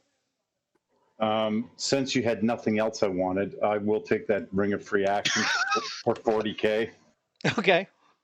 Oh, Yeah. what That's a lot of way. money. That's why. Holy cow! Get a folding boat, crying out loud. Grun's gonna hear about foamers. Wait, I got a ring of protection that I just gave it to Corum. I could have sold it for 40,000. No free action. I know. I'm just saying. I gave you my ring of protection though. I'm just saying. Hell, I could have sold that Oh, to Fomar for 40,000 gold. I would have funded the boat Okay. expedition for months. Now we've got shopping out of the way. Of course, any other mundane items you want in town, you can find at player handbook prices. So, And just so we don't get screwed, when we get out on the water. When I bought my ballistas, they came with like actual Yes. ammunition as well, right? yes, they have ammunition. You're fine. Okay. All right. So I am down to 1,900 gold. That's it. So Hey, basically, what welcome. you're saying is you all need to go adventuring again because you spent all the money that you found. Quick question. Sorry. Last fine. one. Which one was the 16,000? Which one was the 12,000 between the Broom of Flying and the Belt of Giant Strength? 1 sec. Giant strength. That's what I'm thinking too. Let me. I'm pretty sure the Giant Strength was more expensive, but I just thought to ask. I want to roll back actually one thing too. I want to look for one more item. Dang. The Broom of Flying was 16. Oh, Yes. the Broom of Flying was 60. Wow. Yes. I would like to look for a carpet of flying. Carpet of Flying. Oh, okay. Well, give me a minute here. This is why shopping should be done offline. Isn't it now? We all like, oh, he had a good idea. Hey, what about this? Do we got that too? Yeah. Just straight doing critical roll now. Okay. Let's see if you find it. There's 4 Oh different. yeah, so like Pumet Prime back there is working on that one right now, eh? Nope. Did not Oh, find no one. carpet of flying. Oh darn. I said whenever Archer was looking for the Broom of Flying, that reminded me of another campaign. In one of the first Eldarian campaigns, one of the characters found a Broom of Flying. And in the course of a combat, the Broom of Flying was hit and it was broken. Oh no. And they took it to, they were in a village and they took it to the village elders to see if they could fix it. And when they got it back, it was a dust panda sweeping. That's pretty cool. Because they didn't understand what they were wanting. Yay! Look, it cleans up after itself. Yeah. That's what I was thinking about Bertra on a Broom of Flying. That's just like a modified version of a street cleaner. Just going to drag behind her on all the streets, clean the streets up. Okay. Anything else? Lord, I hope not. Lord, you hope not. I hate shopping in real life. Now I hate it doing it this way. Okay. So let me switch to the dashboard screen. Dash, you have your own screen? That is so cool. So going forward, who is going to be in the party and who's going to become associates? I know Grun is becoming an associate, obviously. I'm not seeing the dashboard screen if we're supposed to. Neither am I. It's because I Yeah. didn't move you all because I'm a dummy. How will we look at it now?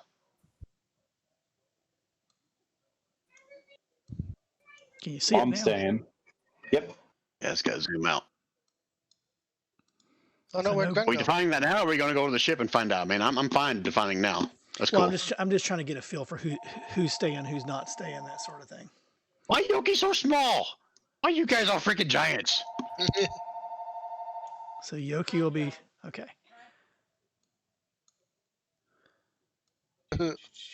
Oscar obviously will be moving away. Logan? Thought it was Gan. It is. I just think Jason has the old character art. Maybe- Oh. The name says Logan. Yeah, I don't know. I won't tell you, man. That's because that's the. Did Gan not? Did I Biggie. not give you access to Gan? Hold on a minute. I know I brought Gan over. Give me a second. Party I can access him. reserve. I mean, I may not drag him on the screen. It's a problem. No, I literally think that's literally just the old token art because it was based off when I was going to do it as a Goliath. It was what it was originally. Are those mesh okay. legends right there? I don't know why it says a different name. That part's weird, but Yeah, that's what I'm question. saying. Well, it does that. It did that for mine too. Like Curden, the centaur Yeah, on I've there. never set actually, character art for. I've never. No, that's what it is. The character art didn't get changed. yeah. Wait a minute, I thought we already defined what his character art was. We did. I just never made it. That's what I'm saying. Give me a No, second. here, We'll I'm gonna fix put it in that. Discord for everybody to see. Thanks. Yep. Yes. oh, that's weird. Yuki's never going to get healed unless Oren's doing it. Arachi provides. was like, Meshin will heal eventually if she ever gets into the party. Oh, this will be nice. Like, so Grun's gone, so Gan will actually kind of not overlap with Grun as far as the G's go. That's what I thought it too. Really, gone? Corium's no longer going to get mixed up with Corum. What you don't know is my nickname is Josh. Josh is my nickname. I also have been known to go by Baldrin and Victory. Weird names. It's all good. And better.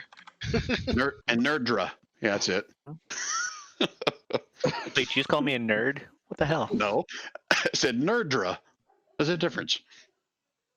I wouldn't worry about the character art. It doesn't really matter right now. Give me a I second. don't want to slow things down. Already Okay, done. I'll be patient. I was trying to help. I know you are. It's already done. I just gotta. Boy, gone. You thinned out since last I saw you. All I know is I actually like the size of that. I think that was the most appropriate size, bigger than everyone else's. His ego. Are they small characters? No, they're just. There's no grid on this particular screen. No, I know. I just meant like, are any of our characters coming in small? I understand now. I don't know. Yoki's a small dude. Oscar was. You guys didn't appreciate him, so he left. Actually, before we go, can we have fried chicken? You can try. Gan, More of an owl. HP, AC, save. Now let's get Gan fixed. So he's right. You're gonna fix him too? Jesus. My poor satyr. Worst part ever. I can add that to my stew. Oh gosh. Was that Yuki or Grun or Brian? Because all of those worry me. Dashboard. Ancient Arachi secret. That's virility. There we go. Now Gan looks better. Though I just realized I didn't give him any dark vision or anything. Oh, that's good. Gon would not have dark vision. Well, he has no vision whatsoever right now. None. He's blind. I don't know if you guys knew this. I'm playing a blind bard. Yeah, pretty much. I didn't know that either, but I'm good to know now.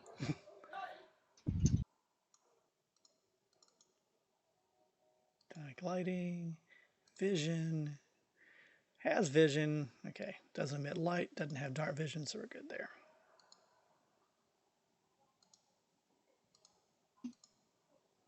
Yeah, we're good. One more minor task here. Making tokens is easy.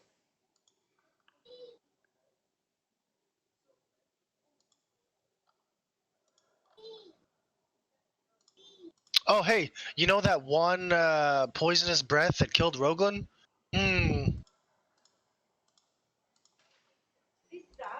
Yeah, what about Rogue? I feel like his necklace of adaptation would have, helped with that.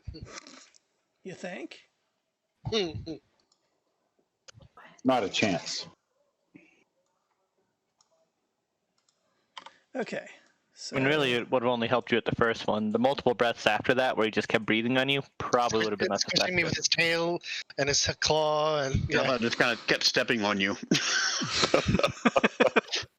there it's like was something like that. a cockroach. Is it dead yet? Is it dead yet? So there is our, okay, so that's our current makeup. So we'll have Bertra, Yoki, Corum, Verret, Gan, and Fulmer. So the only two left from the original, the actual people that were hired by Mac, is Corum and Bertra. That's interesting. That's interesting. Okay. Is that not what you expected? I didn't No. think Corum the Bard would last this long. I've made a lot of stupid decisions with him. But Because you have an AC of 83 every other swing.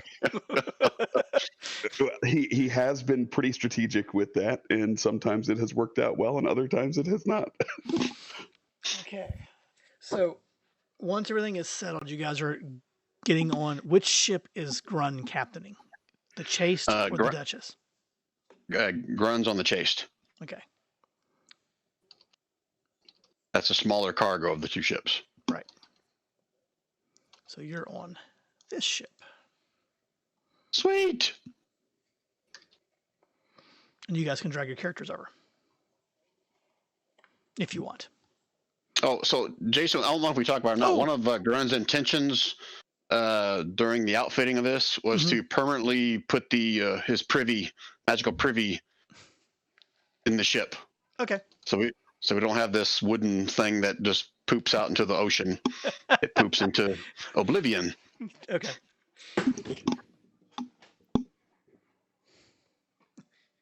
Okay, how do you move your characters out? Tokens. Just drag it from your name in the compendium. I tried that; it didn't work. Like, click your name and drag your whole name over. Where you at? Here, look. I can't touch your character. Where is the kitchen? You think I would know this, but Who are you trying to drag over, Arthur? No, I'm just trying to figure out how to move my token over. Highlight Yes. over your name. click and hold your name and then drag it to the desktop. Thank you. That helped. It's like I said that. You said highlight. I'm trying to highlight, and it's highlighting everything else but. He's old. He doesn't understand computers. It's okay. I gotta zoom in. So, Grun, we were discussing who was going to fall off the boat first. No one's gonna fall off the boat. I don't know. I who didn't can say swim it was yet. accidental. Yeah, he's going to slip because we're going to take his boots of levitation.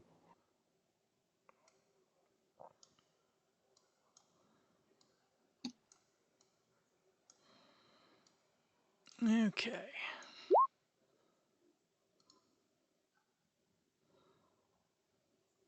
Do I need to even add the first mate on this for now? No. Okay. It's just bring you to the map that is the Chase Knight itself. So, you're headed north, correct? That's what we all decided, right? Heading north. The only question is whether or not we want to hug the coastline or if we want to go out over open sea. Did we discuss that yet? No, you have not discussed that yet. That's actually I'm going to bring you to that map as it gives me the option here. I mean, either Grunt, if no one wants to have a discussion about that, I mean, I'm cool. I'll just let Grunt or the first mate decide. My first mate will have somewhat of more knowledge than Grunt Okay. of the waters in the surrounding area.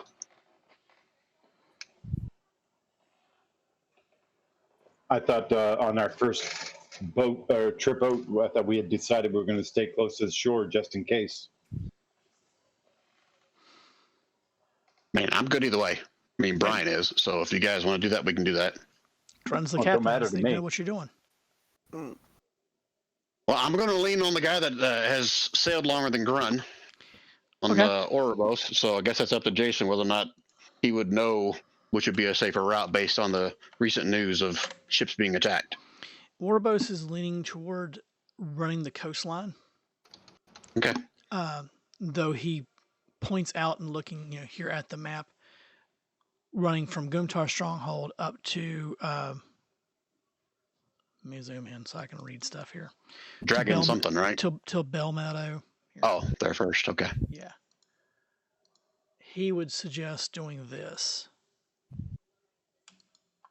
To Bell Meadow. To here. No, Nice. you're on a different layer. You're on a different layer, Jason. Oh, well, there you go. Oh, that's me. I'm just thinking. Yeah, of- I'll carry the boat across that little peninsula. go around it. I know. I'm just giving you I'm shit. on the token layer. We see see a yellow yellow line thing now. now. See it now. That's kind of moving around now. Oop, click. Okay. As long as it showed Copy. up, that's all that matters. Only one. Okay. Go around the And edges. he was just running like that, and then from here, his Okay. preference would be to go like that, Oh, follow the coast. and literally follow the coast up to about here, and then shoot across to Belmont, and then go in the Dragon Bar there. That would be his preference. Okay. How much does that add to our journey, time-wise? Let's see. Let me get a ruler. Just ballpark. Yeah. There to there is 300 miles. So 170.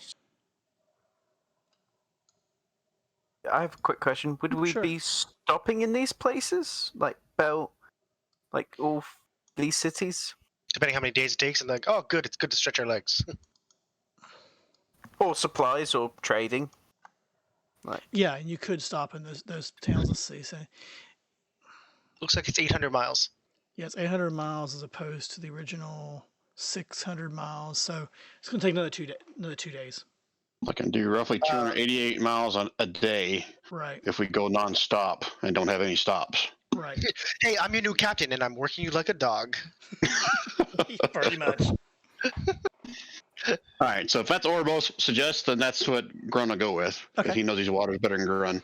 Okay. So the first few days passes with no problem. You hit Bell Meadow. There's actually no town in Bell Meadow. The town is actually on inward. You can see it right there on the map. It's right there to go around the point. There's no town on the point. So you round that first point fairly easy. The crew, everything is going well. Ship is running well against the wind. I'm assuming Kith is following with the Duchess, correct? Correct. Yeah, he's got the precious cargo. Yeah. So you hit the next point again. There's no town actually at that point. You do come into Deep Fort. Deep Fort is right there off the coast. As you approach Deep Fort, Orvis asks if you want to stop in Deep Fort and resupply water and things like that. Yeah, I'm just looking for an opportunity to kind of introduce the new characters, whether it's during this journey there Well, or it'd what's be we during need it'd be during the journey. Okay. So, I guess Bender, we never talked about what Gon's actual job on the ship was, or if whether or not the crew hired or the party hired him as an adventurer, or did we? I don't think we did. Okay. If he was hired on the boats, he'd probably just help out with whatever they need because he is very willing to help with anything that gets him to travel, and otherwise he tries to be entertainment. Well, the first couple of days, they'll ask you if you can swim. And your answer is what? No, I'm just kidding. He can. He can? Yes. Okay, then Otherwise, he Grun will wouldn't be swim on a off the ship. Jesus. You're the first one gets them off the ship. Just see if you're a liar or not. So you can swim, they'll pull you back up, and they'll do that to everybody that's new on the crew. When he goes to push, can I do any kind of check to dodge and push his ass instead? You can My role in here. be a athletics check to see if you can dodge it. Acrobatics. So we will are work. going straight So- up to. Out of curiosity, what's going on with your other ship then? If they're both not coming? No, The other No, one's both ships following are going. up. Oh, so like we could be spread out on both ships then. Like Birch was like, I'm sleeping on the deck because it's small, but like, I think we want the Yes, you party could. all on one ship. Yeah, I think just from a roleplay standpoint, it makes sense to keep us all on one ship. But if you guys want to split up, I mean, I'm cool with that as well. I'm just the roleplay standpoint. We're also on the smaller ship. Like, hey, I know this ship sleeps 6, so let's put 18. Parcher is smaller either way. It's like this ship wasn't made for ogres.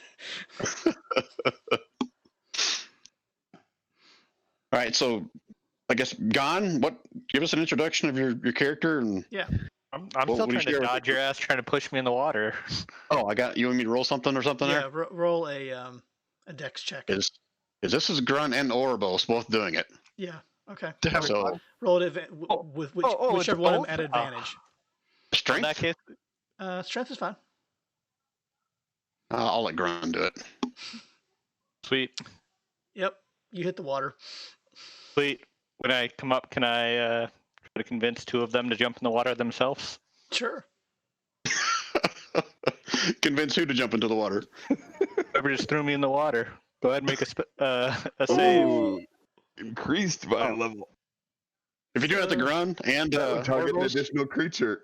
they're That's not even perfect. gonna roll against it. Okay, fine. They both jump in. Okay. Orbos disappears for an extremely long amount of time, and then comes back up. Okay, say it right. Orbos is a Triton. Dripping as you guys are coming up, I'll give the hands back up and be like, could have just asked me to jump in, not pushed. Hey, I've had lots of these land lovers say they can swim. I gotta find out before we get into trouble. Fair Real enough. good, man. Are we doing this in front of the whole party, or is this like some initiation gang style meeting before you let everyone else on the This would have phone? been day one. Day one initiation, yes. Any new crew members. And keep in mind, the Chase Knight's not a big ship. I mean, there's not much deck space below, so probably during the day, most everybody's on deck. Grun's just gonna be there like the new crew members: fish lady, fish dude, creepy little cook dude. I'm Goat Man. Yeah, there's only like 2 decent bedrooms, or I guess sleeping rooms on it. The rest of it's like you're in a submarine, like one cot on top of another cot on top of another cot. Yeah, God will try to sleep Palmer on the likes deck it as out often under as the possible. sun, so he's on deck. Palmer doesn't like being underwater. There's the As actual deck plan. as far as character introduction is concerned, you do see a half goat, half man person. I don't imagine satyrs are very common for most people. Has kind of a cocky, arrogant look to him. 2 horns are slightly curved back, long, flowing hair. Just looks generally cocky. Has a little bit of studded leather armor across him, just to protect him a little. But he does seem to have a number of musical instruments on him. And I will attempt to do accents as we go along. We'll see how it works. Okay. Put him on the So boat. at some point during the sailing, Verid's gonna like sidle up to Yoki and be like, "Your friend there. Which parent was the goat?" You talking to me, Yoki? I look like a goat to you. I could turn you into a goat. Would you like to be a goat for a day? No, Maybe- that's fine. That's fine. You have a Maybe you'd like goat to friend. eat like a goat for a day. Yes, I like that much better. Eat like a goat. You like leather, right? It's chewy. It's good for you. Turns back to his pot, stirring it. Gon's gonna call from across the deck.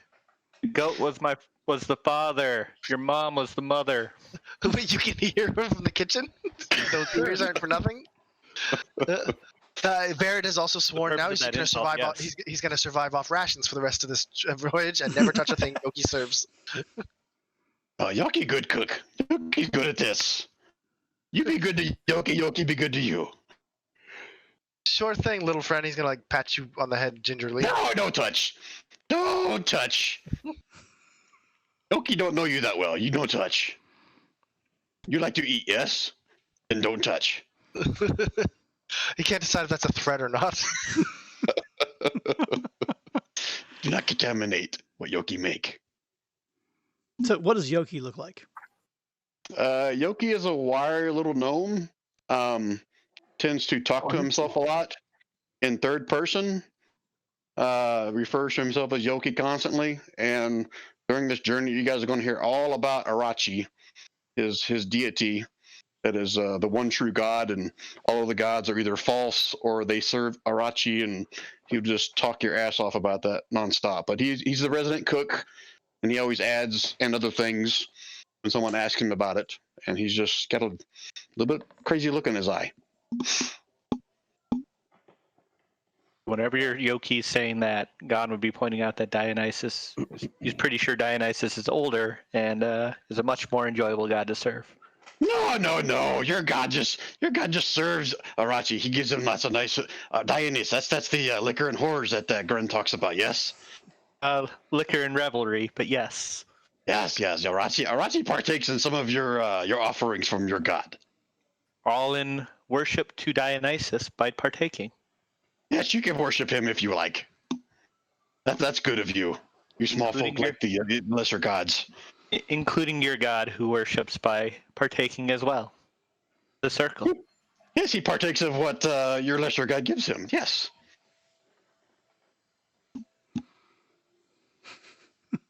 Oh, this will be such a fun journey. I'll head back up the deck and continue playing with Bertram.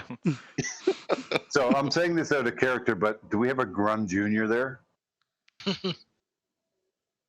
Grun Jr.? What do you mean? As Yoki being Grun Jr.? No, The, not Minotaur attitude. for the record. The attitude? Are you talking Yoki? Yoki don't have attitude. You crazy man.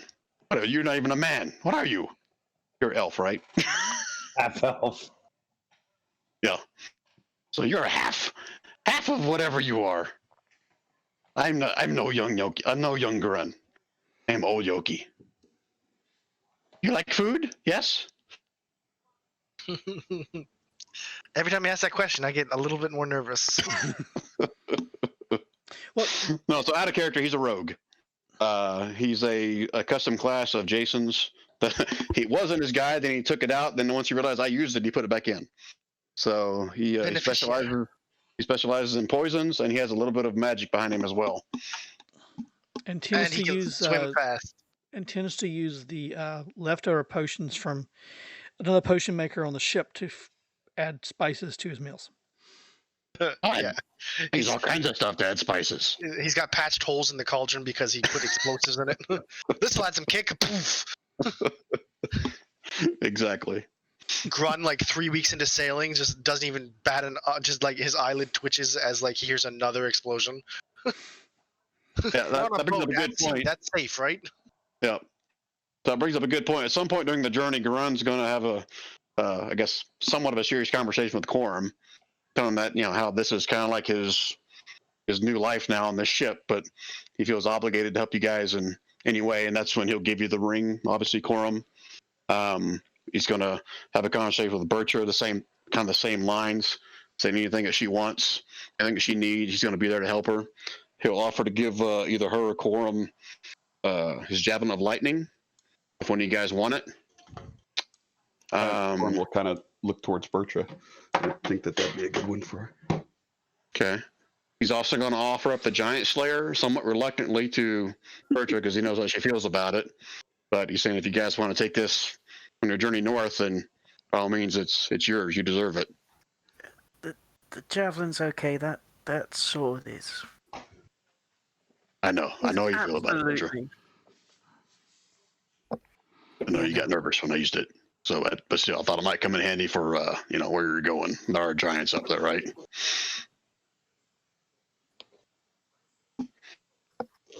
Yeah, but I'll beat them by. And just Bender, just so I'm clear, Q did not come with us, right? He's not part of the crew. Q did not. Stayed behind with Lord Torek, right? Q is hanging out with Lord Torek because you also asked him to keep an eye on him and provide information if something's shady. Okay, and if I'm screwing you over by saying that, then by all means, we can retcon that and put it back on the ship. No, Okay. you're good. You're good. Okay. So because of that, giving you additional information of why. So. Okay. So Then you're because gonna of drop that, your dude on there, on your ship. which dude? Bender's dude. Oh, Yeah. Gone. Yep. Gone is everywhere and nowhere. So. He got kicked into the water again. Well, he's here, then he's gone. Gone in 60 seconds. Yeah. I see that. So Grum Ross will share with both Bertra and Quorum, kind of in confidence because they're the ones who've been with the longest, that based on everyone's past performances, we never really had a good sneak. I mean, he'll say that he was the best one when Grun was, but not truth. He's really not a sneak. But he said that that crazy cook downstairs is a pretty good sneak. So he thinks he has a way of getting Yoki to join you guys as you journey north to help out Bertra. Which, speaking of Jason, you told me offline that would be a roll to see if they could remove that curse. Is that still going to be the case? No. Okay. Fine. All right. So Graham will share with Quorum and Bertra that he basically gave Yoki that cursed short sword after Kith removed the curse as a, I guess, motivation for him to go with you guys north. And he tells you guys that if he tries to skip out on you guys, that you have his permission to kill him.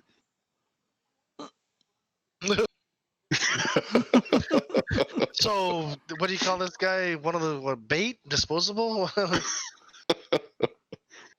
He's basically that short sword is he gave it to him on loan until he finishes his quest to help Bertha find her mother. And if you guys are successful, he may let Yoki keep it. But he's based on feedback from you guys for how he does. Okay. Okay. All right. That's all the role playing Gurn wants to do on the ship.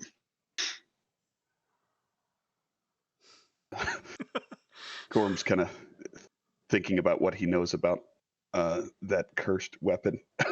He's kind of putting it in context with the hands of Yoki, and we'll just Again, he told you that Kith removed the curse from it. And he also said that Yoki is actually from a town up north there. Iron Haven, Cliff Haven, Iron Cliff. Shit, I don't know. Ask Yoki. Oh, so it would just do hit points then. It'd just be like positive. Okay. All right. Do what? That makes me feel better. Because Corm would have like identified that weapon. You know what I mean? Mm-hmm. Yeah, I think you already did. That's how we knew it was cursed. Right? Yeah. But that so Corm's just putting it together like, oh, okay, you could see a benefit. Sorry. There's kind of a little bit of meta as I put it together as well. Right. There's a way to get him a magical atom, and also a way to kind of tie him into why he would go with you guys north. Yeah, I like it.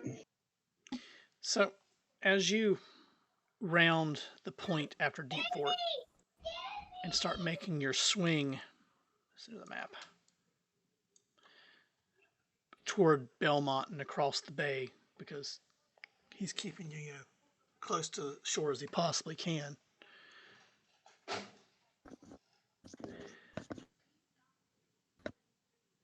The ship is running at full tilt, or well, as full tilt as it can get.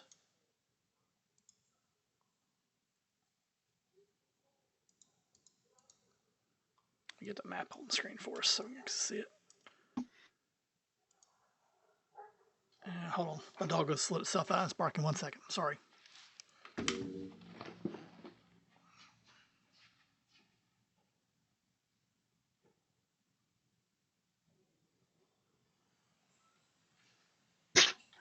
Right, you maggots. I'm going to stay away from the cook. Prepare for battle. Prepare for blow. I probably should have asked before I moved my character. Jason, did you have a purpose for that, or should I put him where? Jason just stepped away, didn't he? Oh, Yeah, he did. Now everyone move. Let's take all of our characters off. He can't attack us if we're not on the boat. Everybody adds 25 hit points. Is that the normal? we need to get Victor in here with that inspiring leader feat, man. It's actually something one of the things I was thinking to take towards Verret later. Oh, nice. Because I was like, hey, he's kind of going to be one of the leaders of his order now because everyone else is dead. It totally helps out. I think we can all agree on that.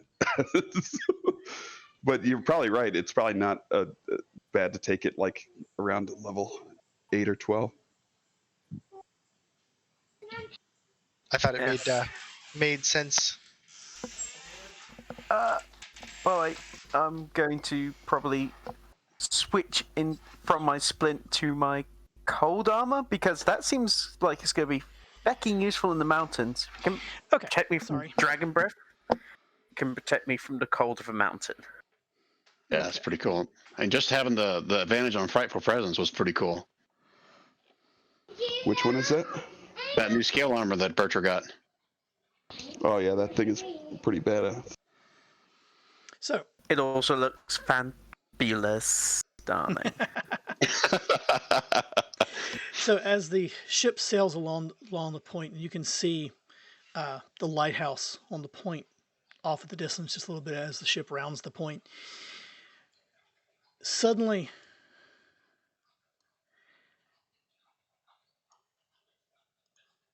a form leaps out of the water and lands on the deck of the ship. And these are all the random crewmen? Yeah, there's random crewmen on the marked as sailors. This guy's wearing armor.